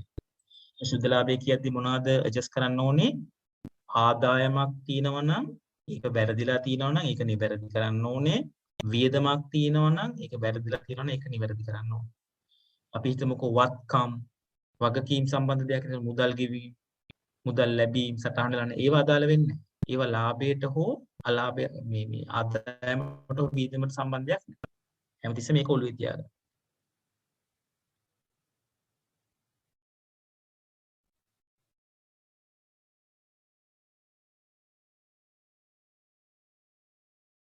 ඉන්දුවයි 77යි 222යි 666යි 9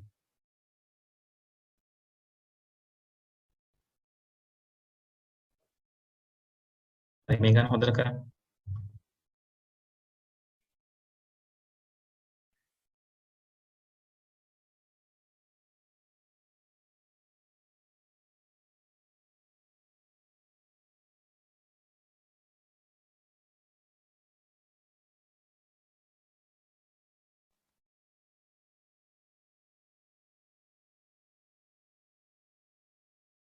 ගත්ත කවුරු ඉන්නවද?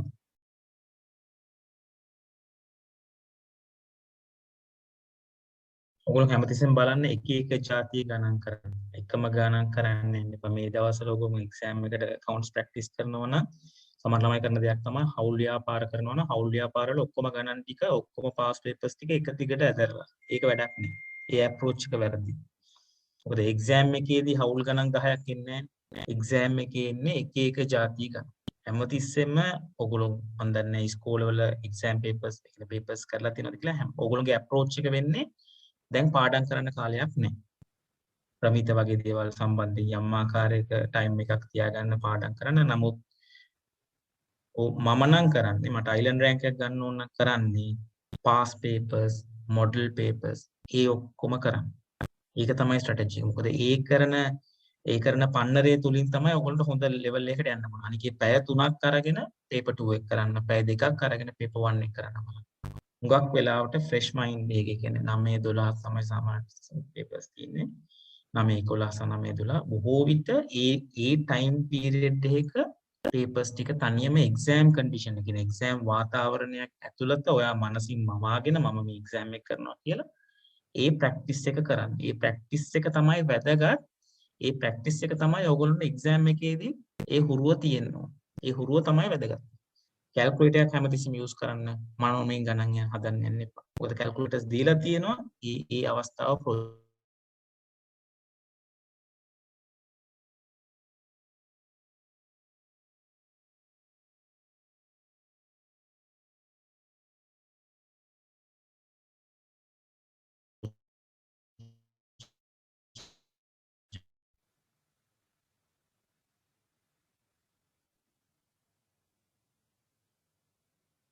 ගත ප්‍රශ්න උත්තරේ. මේ ප්‍රෝග්‍රෑම් එකත් එක දිගටම ඉන්න මේ ප්‍රෝග්‍රෑම් එකත් එක දිගටම හිටියොත් ඉතා හොඳ සාමාර්ථයකට යන්න පුළුවන්. ඒකද මම වග කියන්න මම ප්‍රශ්න පත්‍ර හදන්නෙත් සෑහෙන මහන්සියකුත් එක්ක මේ ප්‍රශ්න ඉතාමත් සංකීර්ණ විදිහට හදලා තියෙන්නේ. මොකද එක්සෑම් එකේ එන ක්වෙස්චන්ස් එක ඒකටත් එක්ක මැච් වෙන විදිහට තමයි හදලා තියෙන්නේ. මේවා කරා කියලා කියන්නේ පාඩුවක් වෙන්නේ නැහැ කවදාවත්. උත්තරේ ගත්තද? හරි. අපි ප්‍රශ්නෙට යමු. ව්‍යාපාරයක ඩේට් එකක් දීලා තියෙනවා. ශුද්ධ ලාභය 825යි කියලා දීලා තියෙනවා. 825.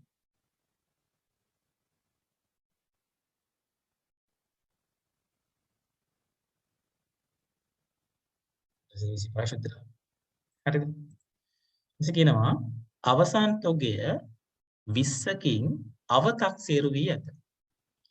අවසාන තොගය 20කින් අවතක්සේරු කළා කියලා කියන්නේ අවසාන තොගය වැඩි වෙන්න එපා. ඒක හරි ගස්සනවා නම් අවසාන තොගය වැඩි වෙන්න ඕනේ. අවසාන තොගය වැඩි වෙනවා කියලා කියන්නේ අවසාන තොගය සහ ලාභය අතර තියෙන්නේ ධන සහ සම්බන්ධයක්.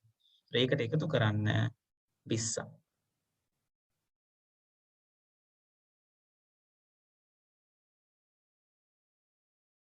දෙක. ශුද්ධ වැටුප් ගෙවි 1,35,000ක් වැටුප් වියදම් ලෙස සටහන් කර තිබෙනවා. මොකද්ද මේ ශුද්ධ වැටුප් කියලා කියන්නේ? ශුද්ධ වැටුප් කියලා කියන්නේ දල වැටුපෙන් සේවකයාගේ තියෙන EPF දායකයා අඩු කරලා ඉතිරි අපි මුදලින් ගෙවනවා සේවකයාට. සේවකයාගේ පඩිය 100 නම් ඊට අදාළ EPF එක 10% කියලා කියන්නේ 10යි. ඒතර 90ක් තමයි මුදලින් අපි ගෙවන්නේ. ටික පැහැදිලිද? මම හිතනවා ඔයගොල්ලෝ මේ ටික ඉගෙනගෙන ඇති ඉස්කෝලේ සහ දාලා පන්තිවල. හරිද? සේවකයාගේ දල වැටුප 100යි. EPF දායකය 10යි. ශුද්ධ වැටුප කීයද? 90. මේ ශුද්ධ වැටුප තමයි මුදලින් අපි ගෙවන්නේ. පැහැදිලිද? දැන් කියනවා ශුද්ධ වැටුප 135යි. ශුද්ධ වැටුප 135යි. ශුද්ධ වැටුප 135 කියලා කියන්නේ මෙතනින් රිප්‍රසන්ට් වෙන්නේ 90. ඒක කොහොමද අපි මේ ශුද්ධ වැටුප දල වැටුප කරගන්නේ? මේක බෙදනවා 90ෙන් වැඩි කරනවා 100ෙන්. පැහැදිලිද?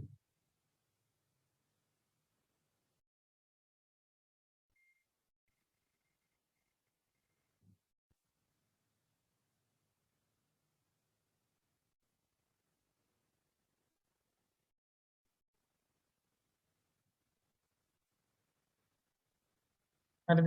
ඒතර උත්තරේ වෙනවා 150. ඒතර එතනදී ගම්ම්‍ය වෙන්නේ ශුද්ධ වැටුප 135යි දල වැටුප 150යි. මේ දෙක අතර වෙනස තමයි EPF දායකය ඒක වියදමක්. ඒ කියන්නේ ශුද්ධ වැටුප නෙමෙයි අපි ගන්නෙ දල වැටුප. හරිද? ගන්න ඍණ 15. ඍණ 15.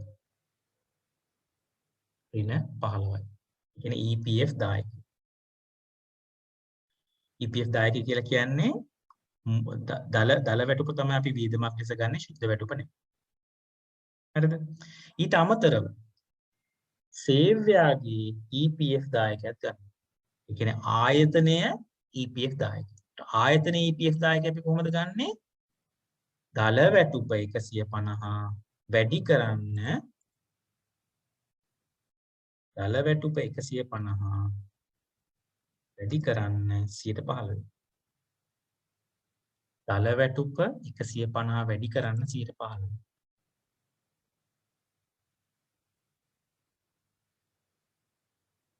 දල වැටුප 150. දල වැටුප 150 වැඩි කරන්න 15.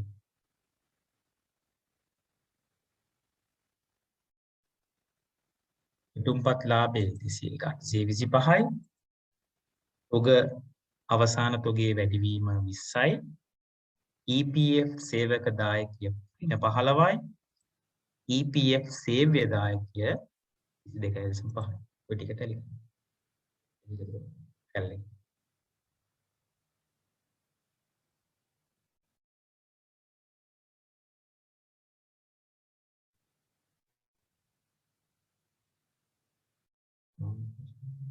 මේ තව ප්‍රශ්න දෙයක් තියෙනවා. තව adjustment එක. මෙතනදී කියනවා තුන්වෙනි adjustment එක මට වැරදුනා.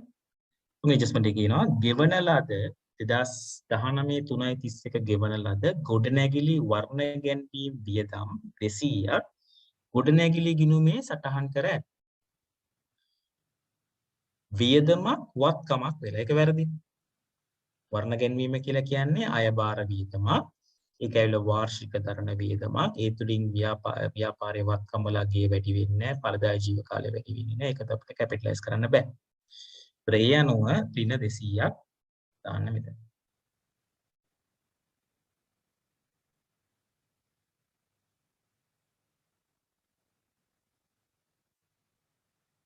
හරිද? දැන් අපි වත්කමක් සටහන් කරා නම් ඊට අදාළ ෂෙයා ප්‍රතිපාදනයක් අපි කරලා තියෙනවා. වත්කමක් ලෙස සටහන් කරා නම් ෂෙයා ප්‍රතිපාදනයක් කරලා තියෙනවා. ඒතර මාස 3ක ෂෙයා ගණනය කරන්න බලන්න. මාස 3ක ෂෙයා 200යි වැඩි කිරීම 112යි වැඩි කිරීම මාස 3යි බෙදීම 12. 200 වැඩි කිරීම 112 වැඩි කිරීම 3 බෙදීම 12 තමයි ෂෙයා වෙන්නේ. ඒ ටික ඇඩ් කරන්න.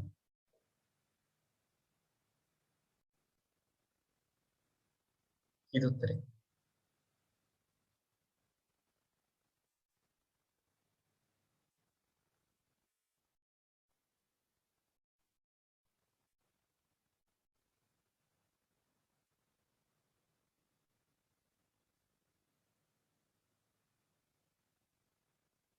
දෙවෙනි වරණ.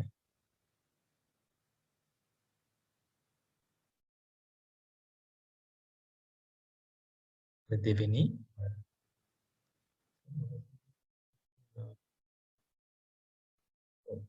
අවසාන තොගය සහ ලාභය අතර තියෙන අනුලෝම සහ සම්බන්ධය. මතක තියාගන්න. අවසාන තොගය සහ විකිණුම් පිරිවැය අතර තියෙන්නේ ප්‍රතිලෝම සම්බන්ධය. ආරම්භක තොගය සහ ලාභය අතර තියෙන්නේ ප්‍රතිලෝම සම්බන්ධය.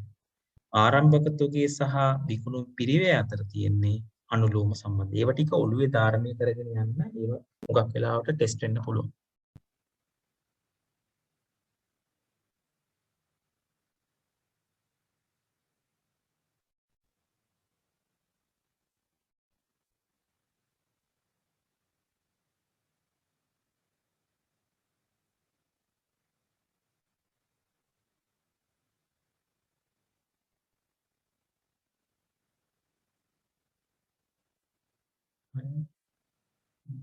හරි ආයෙත් කියන්නම් ලියාගන්න.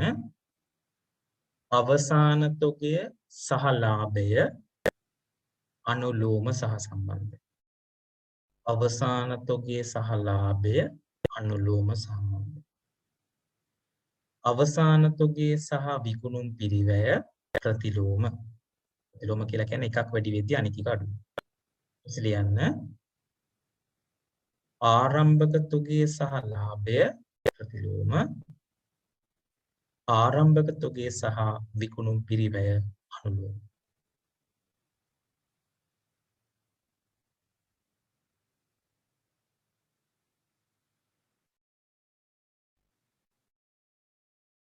දැන් මේ කියන ගමන් උත්තර ටික ලියා ගන්න ඕනේ.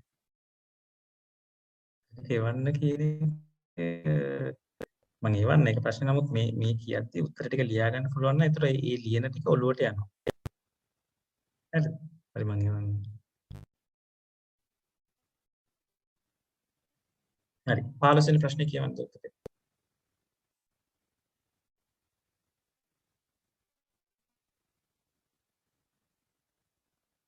මේ ගණන් දීලා තියෙන්නේ පොඩ්ඩක් ඕගොල්ලෝගේ තියෙන දැනුම හරි ලෙස පරීක්ෂා කරන්න. හරිද? දැන් සමහර ළමයි හිතන්න පුළුවන් මේ ප්‍රශ්න අමාරුයි. නමුත් මෙතන අමාරුකම නෙමෙයි බලන්න ඕනේ මේ තුලින් කොහොමද මේ ලර්නින් අවුට්කම් එක ගන්න කියන්නේ. මොකද්ද මේ ප්‍රශ්نين අහන්නේ? මේ වගේ තව කොහොම ටෙස්ට් වෙන්න පුළුවන්ද කියන එක මේ දුවල පුතාලා හොඳට තේරුම් ගන්න. මට මෙසේජ් එකක් එවන්න. ඒකට මම ගෲප් එකට දාගන්නවා.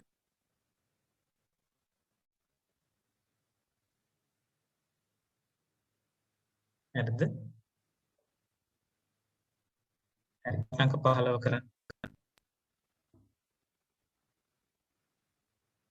0.77යි 222යි 666යි 9.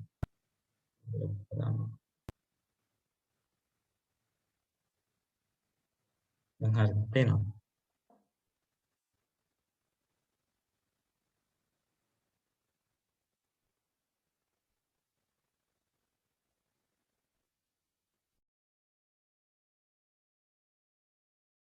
ඔබකට එවන තුර මම ගෲප් එකට දාන්න. හරිද?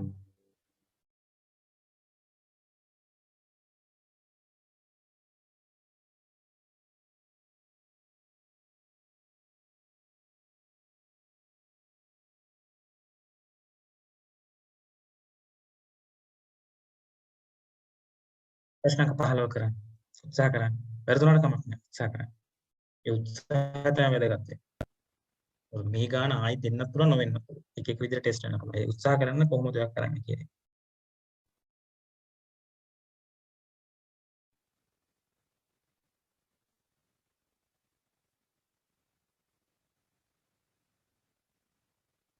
දැන් ඔයගොල්ලෝ මතක තියාගන්න දැන් පාලන ගිණුමක් පවත්වා ගනී නම් යනුම් පොත එකතු කිරීමේ වියදම එන්නේ නැහැ. විකුණුම් පොත එකතු කිරීමේ අඩුවීම එන්නේ නැහැ. මුදල් පොතේ ලඩවට්ටම් තීරුව 100ක වැඩි වීම එන්නේ නැහැ. ඉන්වට්ටම් 2500 ලඩවට්ටම් එන්නේ මේක එනවා. මේක එනවා.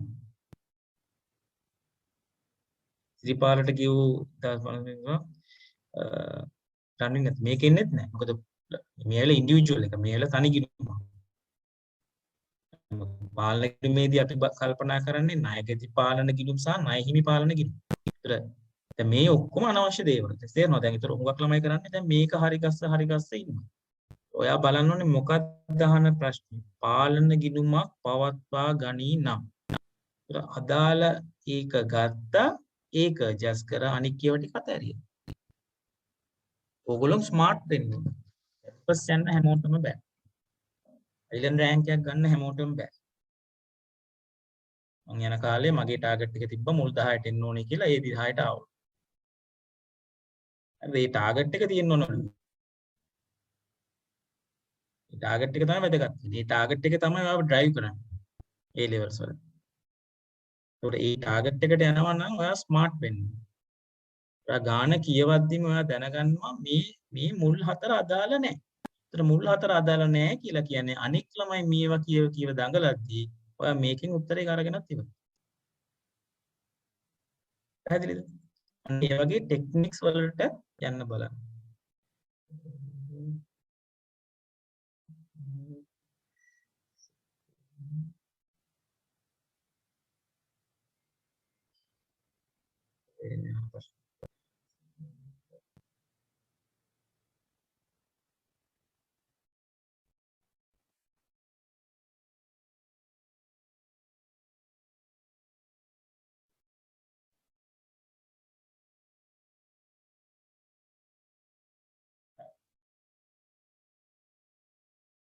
අශිරුමක් ගහගන්නකො. හරි ඕන දැන් ඒතර අදාළ වෙන්නේ මේ. දුන් වට්ටම් 2500ක් ලද වට්ටම් ගිණුමට 5200ක් ලෙස බැර කිරීම. ඒතර 5200ක් ලද වට්ටම් ගිණුමට බැර කරලා තියෙන්නේ ලද වට්ටම් හර අවිනිශ්චිත බැර කීයද 5200. දුන් වට්ටම් 2500. ඒතර දුන් වට්ටම් ගිණුම හර අවිනිශ්චිත ගිණුම බැර 2500. ඒක කීයද ශේෂය? මේ ටික එකතු කරන්න කැල් එකට ගියා මේ ටික ගත්තා. 7700. මොන ශේෂයක්ද තියෙන්නේ? හර ශේෂය. ඒතර බලන්න ඔයාට මේක කියවපු ගාම උත්තරය ඇවිල්ලා තියෙනවා. අන්න ඒ වගේ හැමතිස්සෙම බලන්න ඔක්කොම ටික කියවන්න යන්න එපා. දැන් මෙතනදී කියනවා පාලන ගිණුම පවත්වා ගනී නම්. ඒතර මේක උත්තරේ දැනටම ඇවිල්ලා තියෙනවා. ඇවිල්ලා තියෙනවා නම් අනික් ඒවා කියවන්නේ නැති වුණත් උත්තරේ ගන්න. ඇවිල්ලාද? හරි අපි අනිත්‍යත් කරමු නැත්නම් කම්ප්ලීට් නැති හින්දා. හරි. ඒ ඇඩ්ජස්ට්මන්ට් එක අපි දාලා තියෙනවා. හරි. දැන් අපි කරමු. ගැනුම් පොත එකතු කිරීමේදී 10000ක් අඩු වී ඇත. ගැනුම් ගිණුම හර බලමු දැන්. ගැනුම් ගිණුම හර අවිනිශ්චිත බැර 10000යි.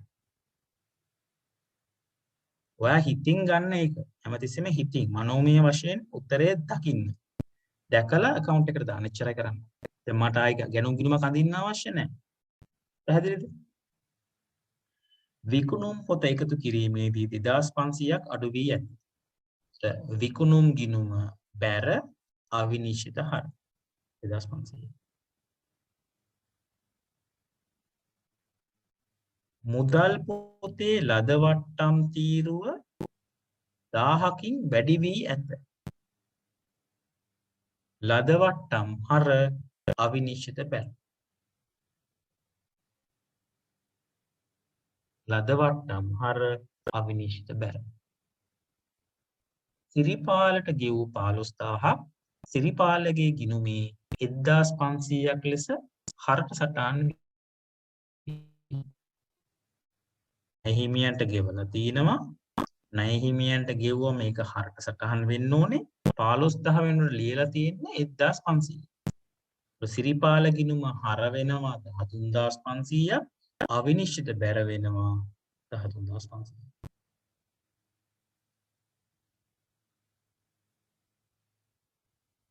ඒක පැහැදිලිද?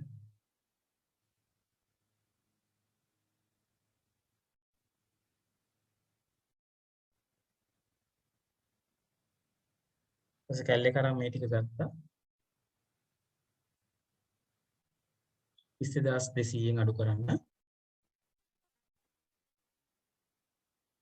29700. හරි. දැන් තේරෙනවනේ දැන් සමහර ලාවට ගණන් එනවා.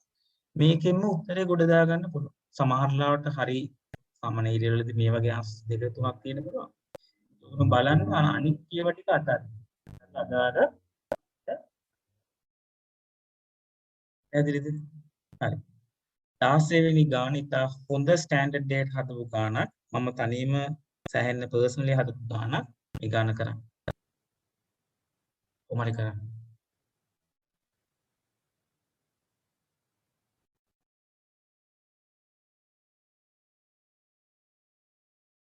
ප්‍රශ්න තියෙනවා නම් chat එකට දාන්න.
මම approach එක කියලා දෙන්නම්.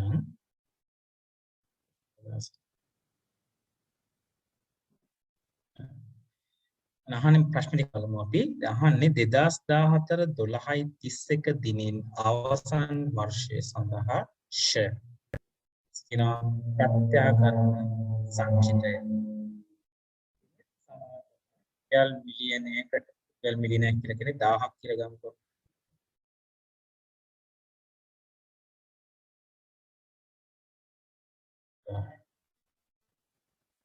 පිරිවැය 1000යි. ඵලදායී ජීව කාලය අවුරුදු 25යි.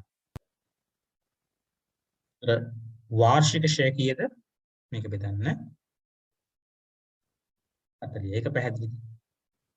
දැන් ඔයා ගාන කියවනවත් එක්කම ඒ අදාළ ගානේ තියෙන නම්බර්ස් ටික භාවිතා කරලා ෂෙයා ගණනය කරනවා. හරි. කාර්ය උපකරණ ගොඩනැගිල්ල 2004 1 දින රුපියල් මිලියන 1.155 මිලියන. හරිද? ඉන්නේ amount එකට ප්‍රත්‍යාගණනය කරලා තියෙනවා. හරි. මට දැන් කියන්න අවුරුදු කීයකට පස්සේද ප්‍රත්‍යාගණනය කරන්නේ? මේ ගොඩනැගිල්ල ගොඩනගලා අවුරුදු කීයකට පස්සේද ප්‍රත්‍යාගණනය කරන්නේ? අවුරුදු 4කට පස්සේ. ඒ වාර්ෂික ෂෙයා කීයද? 40යි. ඒ සමුචිත ෂෙයා කීයද? 160යි. ඒක පැහැදිලිද? පිරිවැය 10යි. අපේක්ෂිත ඵලදායී ජීව කාලය අවුරුදු 25යි. වාර්ෂික ෂෙයා පිරිවැය මත නම් 40යි. අවුරුදු 4ක සමුචිත ෂෙයා 160යි. එහෙනම් ධාරණගේ කීයද? ප්‍රත්‍යාගණනට කලින් ධාරණගේ කීයද? 1000න් අඩු කරන්න 160 840. මේක කීයටද රීවැලියු කරන්නේ? මේක කීයටද ප්‍රත්‍යාගණනය කරන්නේ? 11.55ට. ප්‍රත්‍යාගණන සංචිතය කීයද? ධාරණගයත් එක්ක කම්පෙයාර් කරන්න ඕනේ, සසඳන්න ඕනේ ප්‍රත්‍යාගණිත වටිනාකම. ඒ අනුව එනවා 315ක අතිරික්තයක්. දැනට ආන්සර් එක මේක. බලමු ඊටු ටික.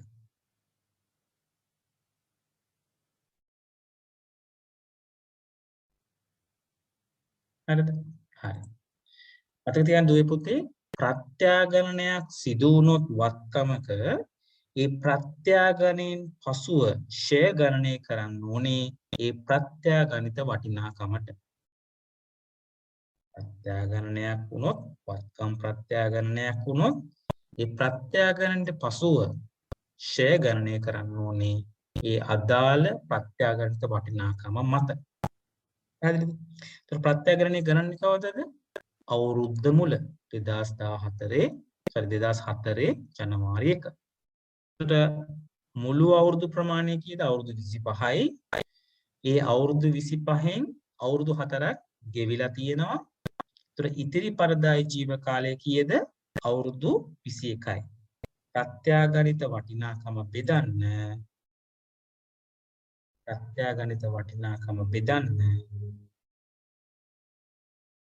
ඉතිරි ඵලදායි ජීව කාලය කියන අවුරුදු 21. ෂෙයා කීයද? ෂෙයානේ උත්තර වෙන්නේ 3 වෙනි වරම. මොවයි ගන්න පොඩ්ඩක් ප්‍රැක්ටිස් කරන්න. මං කියන්නේ මේක කියලා. හරිද? නමුත් මොන විදිහට ඇහුවත් සමාගම් ගානකදී අහන්න පුළුවන්. හවුල් ව්‍යාපාර ගානකදී ඇඩ්ජස්ට් කරන්න ඉන්න පුළුවන්. එහෙම නැත්නම් අපි හිතමුකෝ මුදල් ප්‍රවාහ ප්‍රකාශයේ වත්කම් ඉවත් කර ගැනීමෙන් ලැබිය යුතු මොන හරි මුදල් ප්‍රමාණයක් ගණනය කිරීම සම්බන්ධයෙන් ඉන්න පුළුවන්. ওই මොන දෙයට ආවත් ෂෙයා කියන එක සෑහෙන වැදගත් දෙයක්. LKS 16 කියන ප්‍රමිතය මම හිතන්නේ සිලබස් එකේ හැම තැනකදීම ටෙස්ට් වෙන ඒරියා එකක්. ඒතර ඒ පිළිබඳ වැඩි අවධානය යොමු කරන්න. හොඳ රෑන්ක් එකකට ඔයා යනවා නම් අනිවාර්යයෙන්.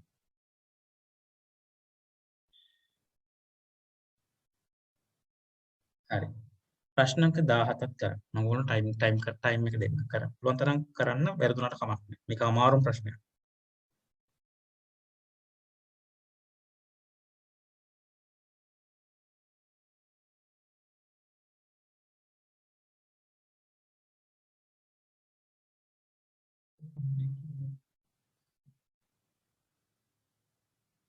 ඒ ගාන මේකද? පිරිවැය 1000යි. ඵලදායී ජීව කාලය අවුරුදු 25යි. ඒ අනුව පිරිවැය මත වාර්ෂික ෂෙයා අවුරුද්දකට 40. ඒක හරියද? මෙයා ප්‍රත්‍යාගණනය කරන්න කලින් අවුරුදු 4ක් වත්කම ගොඩනැගිල්ල භාවිතා කරලා තියෙනවා. ඊට අදාළ සමුච්චිත ෂෙයා කීයද? 40 වැඩි කරන්න 40න්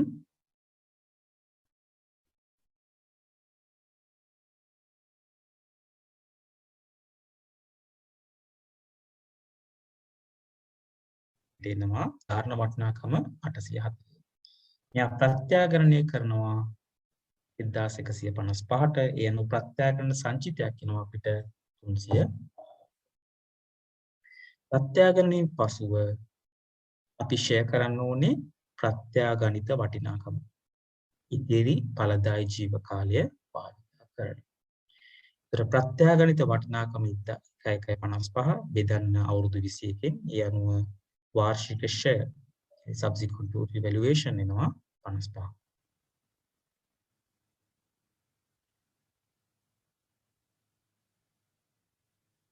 මෙතන තියෙන මිලියනයක් කියලා. මේ සිංහලෙන් ලියලා තියෙන මිලියනයක් කියලා. ඉනෙත් සමාගම රුපියල් මිලියනයක්. මිලියනයක් කියලා කියන්නේ 1.6. ඒක දහස් වලින් අපි මේක ලියන්නේ. ඒතකොට මේක 1.3. ළමයි ෂාප් වෙන්න ඕනේ ආ.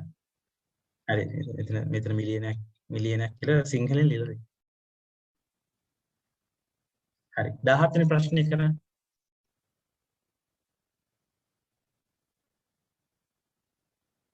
මේ ප්‍රත්‍යාගණනය පළවෙනිවර ප්‍රත්‍යාගණනය දෙවෙනිවර ප්‍රත්‍යාගණනයේදී අලාභය මම නිය පොඩ්ඩක් සමාගම් ගණන් වලදී ටෙස්ට් වෙනවා. ඒක පිළිබඳ අවධානය යොමු කරන්න. මොකක් වෙලා.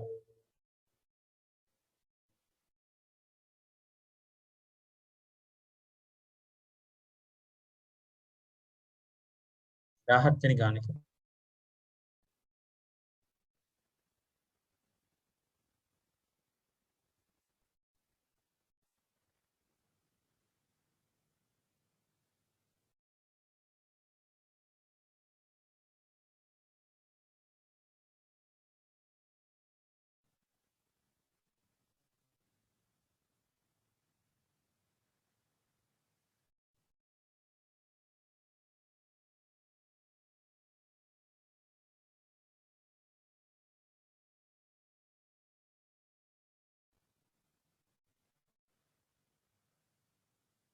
වැරදුනාට කමක් නැහැ. ඒ උත්සාහය තමයි වැදගත් වෙන්නේ. ඒ උත්සාහය තමයි ඔයගොල්ලෝ ඩ්‍රයිව් කරන්නේ හොඳ රිසල්ට් එකකට. ඒකට A+ එළිවෙන්න. මේක මතක තියාගන්න. ව්‍යාපාර අධ්‍යයනයේ ඉකොනොමික්ස් මේ ආර්ථික විද්‍යාව ගිණුම් කරන සබ්ජෙක්ට් තුනම ගත්තොත් ඔයා හොඳට accounting කරොත් ඔයාට හොඳ ඉසෙට් ස්කෝර් එකකට යන්න පුළුවන්. accounts සබ්ජෙක්ට් එක ළමයි හරියට කරන්නේ. ඒකින්ද accounts වලින් හොඳට ස්කෝර් කරන්න බලන්න. එතකොට ඔයාගේ high set score එකක් එනවා. set score එක වැඩි වුණොත් එimhe ඔයාට හොඳ යුනිවර්සිටි එකකට යන්න පුළුවන්. try කරන්න බලන්න. ජපුර, කැලරිය, කොළඹ ඒ තුනෙන් එකකට යන්න බලන්න. මොකද ඒක සෑහෙන්න ඔයාට ලොකු ජවයක් ගෙනද්දී ඔයාගේ ජීවිතේට. ඒ තුනෙන් එකට යන්න හැමතිස්සම සීනයක් තියාගෙන. ඒ තුනෙන් ප්‍රශ්නයක් නැහැ. මම කියන්නේ කැලණිය ඕකයි. විසිරිස් නැහැ. හොඳ නැහැ කියලා කියන නමුත් පිළිගැනීම, ඒ කියන්නේ රටේ වෘත්තීය අවස්ථා සම්බන්ධයෙන් ගත්තොත් එහෙම ජපුර, කැලණිය, කොළඹ ඒ තුනට තියෙන ප්‍රයොරිටි එක වැඩි. ඒක හැමතිස්සෙම බලන්න උත්සාහයම යොදන්න මේ තුනෙන් එකකට යන්න. මේ තුනෙන් එකටත් වඩා අයිලන්ඩ් රෑන්ක් එකක් ගහන්න ටාගට් කරන්න. ඒක තමයි ඔයගොල්ලෝගේ කාර්යය වෙන්නේ.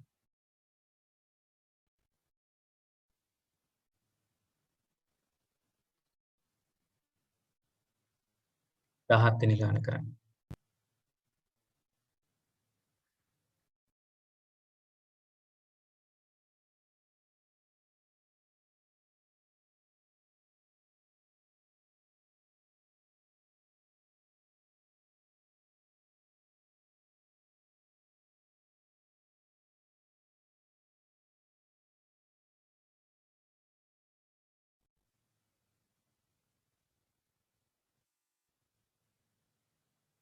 තනියම කරන්න එක්සෑම් එකේ මේ වගේ ගානක් ආවා කියලා හිතලා කරන්න.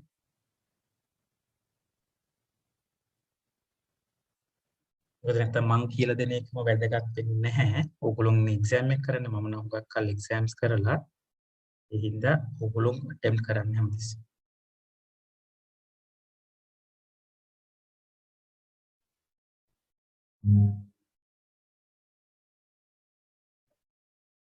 මිලියන 2008 දින මිලදීගත් ඵලදායී ජීවකාලයේ අවුරුදු 5ක් ඇති මූල ප්‍රත්‍යක් 2010 7.1 දින රුපියල් අත්යාගනනය කරන ලදී කියලා තියෙනවා. ප්‍රත්‍යාගනනය තුලින් 2010 12 31 දිනින් අවසන් වසරේ ලාභයට ඇති බලපෑම වන්නේ. හරි. මොකද අපි මුලින්ම කරන්න ඕනේ? මුලින්ම පිරිවැය දාන්න. පිරිවැය දාන්න. ඒ පුළුවන් දේවල් කරන්න. පිරිවැය. ඵලදායී ජීවකාලය 5යි. ෂය 200. ඔය ටික පැහැදිලිද? පිරිවැය 10යි, ඵලදායී ජීවකාලය අවුරුදු 5යි, ෂය 200. හරි? හරි දැන් මට කියන්න මේ වාහනේ අරගෙන කොච්චර කාලෙකින්ද රීවැලියු කරන්නේ? ප්‍රත්‍යාගනනය කරන්නේ අවුරුදු කීයකට පස්සේද? ප්‍රත්‍යාගනනය කරන්නේ අවුරුදු කීයකට පස්සේද? හොඳට බලන්න. මතක තියාගන්න ෂෙයා සම්බන්ධයෙන් දින වකවානු ඉතාමත්ම වැදගත්. මෙයා ගන්නේ 2008 1 රීවැලියු කරන්නේ 2010 7.1. අවුරුදු කොච්චර කාලයකට පස්සේද එයා රීවැලියු කරන්නේ? අවුරුදු 2මාරකට පස්සේ. එතකොට අවුරුදු 2මාරයි කියලා කියන්නේ සමුච්චිත ෂය කීයද? සමුච්චිත ෂය කීයද? 200 වැඩි කරන්න 500. ධාරණ වටිනාකම කීයද? 1000න් 500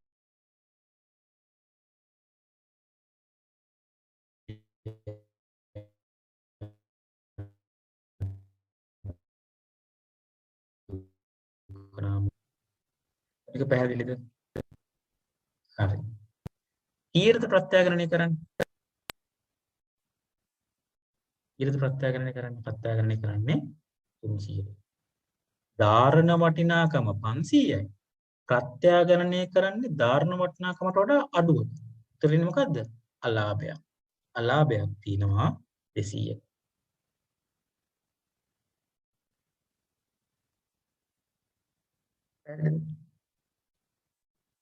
හරි. දැන් හිතනවා ඕගොල්ලෝ පළවෙනි එක තමයි උත්තරේ. හරිද? මේකට උත්තර කියන්නේ දෙකක් පිළිගන්න පුළුවන්. හරි මම කියන්නම් ඒක ඊළඟ ලොජික් එක මම කියලා දෙන්නම්. දැන් මට කියන්න දැන් මෙයා ප්‍රත්‍යාගනනය කරලා ප්‍රත්‍යාගනනයෙන් පසුව අවුරුද්ද අවසානයේට මාස කීයක් තියෙනවද?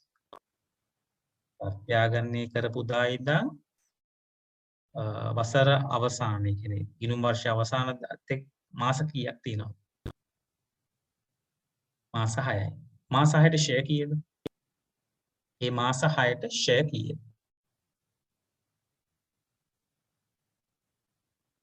ප්‍රත්‍යාගනිත වටිනාකම 300යි.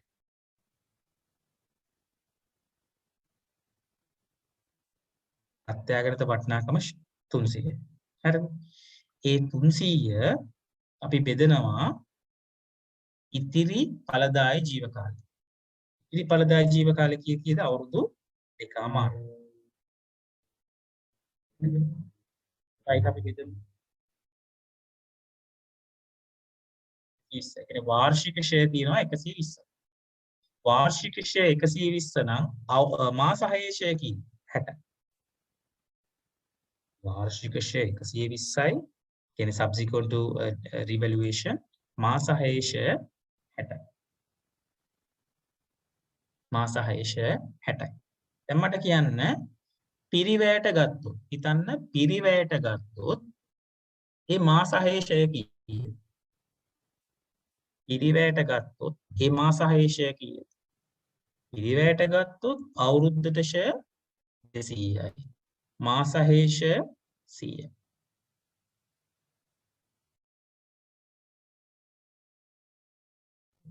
මාස 6 ෂය 100යි. හරිද? එතකොට ෂය වලට මොකද වෙලා තියෙන්නේ? 100ක් ෂය වෙන්න ඕන එක දැන් ෂය වෙන්නේ කීයද? 60යි. 100ක් ෂය වෙන්න ඕන එක දැන් ෂය වෙන්නේ 60යි. එතකොට ලාභය මොකක්ද වෙලා තියෙන්නේ? ලාභය 40කින් වැඩි වෙලා. ලාභය 40කින් වැඩි වෙලා තියෙනවා. මෙතනදී ලාභය 200කින් අඩු වෙනවා. මෙතනදී ලාභය 40කින් වැඩි වෙනවා. ඒ ටික net කරන්න. ඒ ටික set off කරන්න. උත්තරය වෙන්නේ 160කින් අඩු.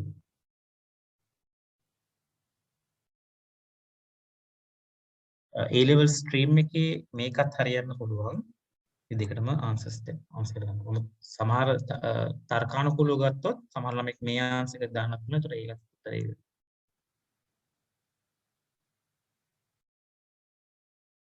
ඒ කියන්නේ ප්‍රත්‍යාගණනයෙන් පසුව ෂය ප්‍රත්‍යාගණිත වටිනාකමට තමයි ගණනය කිරීම කරන්නේ.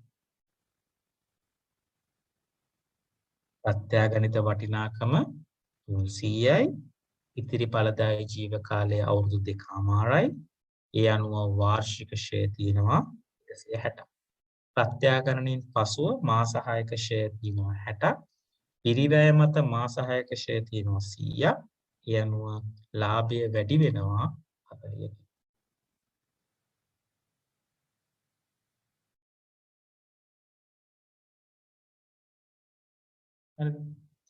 පිරිවැය 1000යි. ඵලදායී ජීව කාලය අවුරුදු 5යි. ෂය 200යි. අවුරුදු 2කමාරක් පාවිච්චි කරලා තිනවා. සමුච්චිත ෂය 500යි. ධාරණ වටිනාකම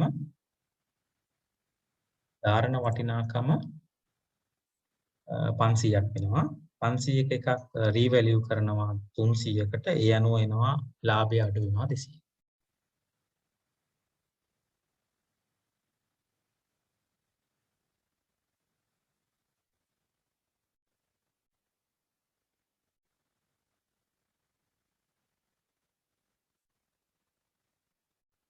ඊපස්සේ අපි ගණනය කරනවා රීවැලියු වටිනාකම මත ෂය තියෙනවා මාස 6ට 60ක්. අපි රීවැලියු කරේ නැත්නම් ෂය තියෙනවා 100ක්. එතකොට රීවැලියු කිරීම නිසා ප්‍රත්‍යාගණනයේ තුලින් ලාභයට එන බලපෑම 40කින් වැඩි වෙනවා. ඒ අනුව 200ක් අඩු වෙනවා 40ක් වැඩි වෙනවා යන 160ක්. 18 වෙනි ප්‍රශ්නය කරලා නවත්තමු. අද සාකච්ඡාව 18 වෙනි ප්‍රශ්නය කියවන්න. සමහර ලාවට එක්සෑම් එකේදී අමතර තොරතුරු දෙන්න පුළුවන් ඕගොල්ලෝගේ නොමගේ යවන්න. ඒ කියන්නේ වෙලාව නාස්ති කරවන්න. හුඟක්ම මතක තියාගන්න එක්සෑම් එකේදී ප්‍රශ්නය හොඳට කියවන්න. අහන්නේ මූල්‍ය කටයුතු තුලින් ජනිත වූ හෝ යෙද වූ කියලා කියන්නේ ඍණ වටිනාකම. ඒ කියන්නේ මුදල්, සුද්ධ මුදල් ගෙවී යාම. සුද්ධ මුදල් ප්‍රවාහය. මුදල් ප්‍රවාහ ප්‍රකාශය LKS 7ට අනුව අපි දන්නවා ක්‍රියාකාරකම් 3ක් තියෙනවා. මෙහෙයුම්, ආයෝජන, සහ මූල්‍ය. මෙහෙයුම්, ආයෝජන සහ මූල්‍ය. ඔය තුනෙන් තමයි එන්නේ සුද්ධ වැඩිවීම මුදල් හා සමාන දෙයක්. පැහැදිලිද? අපි ගාන කියමු. මෙහෙයුම් කටයුතු වලින් ලද සුද්ධ මුදල්. කීයක් තියෙනවද? 1500. මෙහෙයුම් කටයුතු වලින් ලද සුද්ධ මුදල් තියෙනවා 1500. ඊට අමතරව දීලා තියෙනවා තොග වැඩිවීම, බෙළඳ ණයක තියෙන ණය හිමියන් කියලා. ඒවා අවශ්‍ය නැහැ. අහන්නේ මූල්‍ය.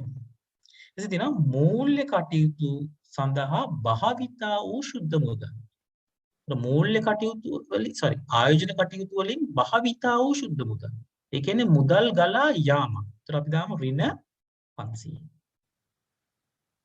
මෙහෙයුම් වලින් ධන 1500යි ආයෝජන වලින් ඍණ 500යි.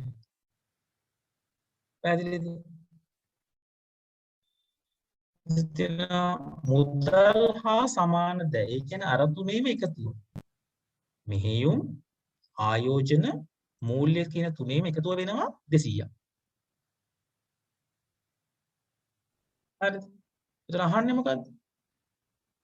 මේ බැලන්ස් එක තමයි අහන්නේ. ඒ බැලන්ස් එක එන්නේ කොහෙන්ද?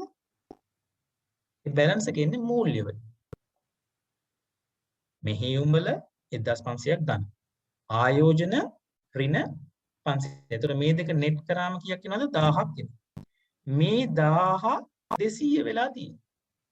1000 200 වෙලා. ඒ කියන්නේ ඍණ 800. ඍණ 800 එන්නේ කොහෙන්ද? ඍණ 800 කියලා කියන්නේ මූල්‍ය කටයුතු සඳහා යෙදූ ශුද්ධ මුදල් ප්‍රවාහ. දැන් ඔයගොල්ලෝ තේරෙන්නේ අනවශ්‍ය ප්‍රශ්න දීලා අනවශ්‍ය ලෙස ইনফরমේෂන් දෙන්න පුළුවන්, තොරතුරු දෙන්න පුළුවන්. ඕගොල්ලෝ ඒ කියන්නේ ළමයි එතකොට එක එක විදිහට හිතනවා. නමුත් උත්තරේ ගන්නෙ නැහැ. එකම ටැක්ට්ෆුල් වෙන්න ඕනේ මේ අහන ප්‍රශ්නය බලන්න. ඒ අහන ප්‍රශ්නෙට අදාළ තොරතුරු ටික කියවන්න. ඒක තමයි වැදගත්. මොකක්ද අදාළ තොරතුරු? ආයෝජන, මෙහෙයුම්, මුදල් හා සමානද? ඔච්චරයි. පැහැදිලිද? එහෙනම් මම අද සාකච්ඡාව මෙතනින් නතර කරන්නම්. ඕගොල්ලෝ පුළුවන් තරම් බලන්න මේ ඉතුරු ගණන් ටික තනියම ටයිම් කරලා කරත් කමන්නේ අවබෝධයෙන් කරන්න බලන්න. සමහරට කරන්න අමාරු වෙයි, බැරි වෙයි, ප්‍රශ්නයක් නැහැ. attempt කරන්න. හැමතිස්සෙම බලන්න කොහොම හරි මේ මාස එකමාර කොහොම හරි පොසිටිව් විදියට ඉන්න හැමතිස්සෙම බලන්න. ප්‍රශ්න එන්න පුළුවන්. නමුත් එක්සෑම් එක කියන්නේ එක බ්ලෙසිං එකක්, වරප්‍රසාදයක්. මේ ලංකාවේ ළමයිට තියෙන එකම වරප්‍රසාදේ මම දන්න විදියට এডুকেෂන් එක මේ අධ්‍යාපන ක්‍රමය. කොහොම හරි කැම්පස් එකට එන්න. කැම්පස් එක ආවන් පස්සේ ඔයගොල්ලෝගේ ජීවිතය සෑහෙන දුරට වෙනස් වෙයි. ඔයගොල්ලන්ට මම මේ කියන කතාව අවුරුදු 10කින් 15කින් ඒ වටිනාකම ලැබෙයි. ඒකින්ද දුවේ පුතේ අපි මේ විදිහට තවත් සාකච්ඡාවක් බලාපොරොත්තු වෙනවා. අර ටයිම් ටේබල් එකට අනුව. දන්න කට්ටියට කියන්න ජොයින් වෙන්න කියලා. මේ සම්මන්ත්‍රණය ඉතාම ඵලදායී සම්මන්ත්‍රණයක්. හෙට තියෙනවා මම හිතන්නේ බිස්නස් ස්ටඩීස් කියන එක. ඉතා හොඳ දක්ෂ ගුරුවරයෙක් කරන්නේ. මේ සම්මන්ත්‍රණය හරහා සම්බන්ධ වෙන්න. අපි මේ කරන්නේ අපි පදු මුදල් වලින් ඉගෙනගෙන තියෙන්නේ ඔන්නොමිලේ උගන්වන්නේ. මේ අවස්ථාව ප්‍රයෝජනට ගන්න. එහෙනම් හැමෝටම සුබ රාත්‍රියක්. ඊළඟ දවසේදී අපි හමු වෙමු මේ විදිහට. මේ පේපර් එක කොහොම හරි දූතේ කරන්න. නම් සමහරවිට සුබ රාත්‍රියක්. පෙරවන් සරණයි ජෙස්පී.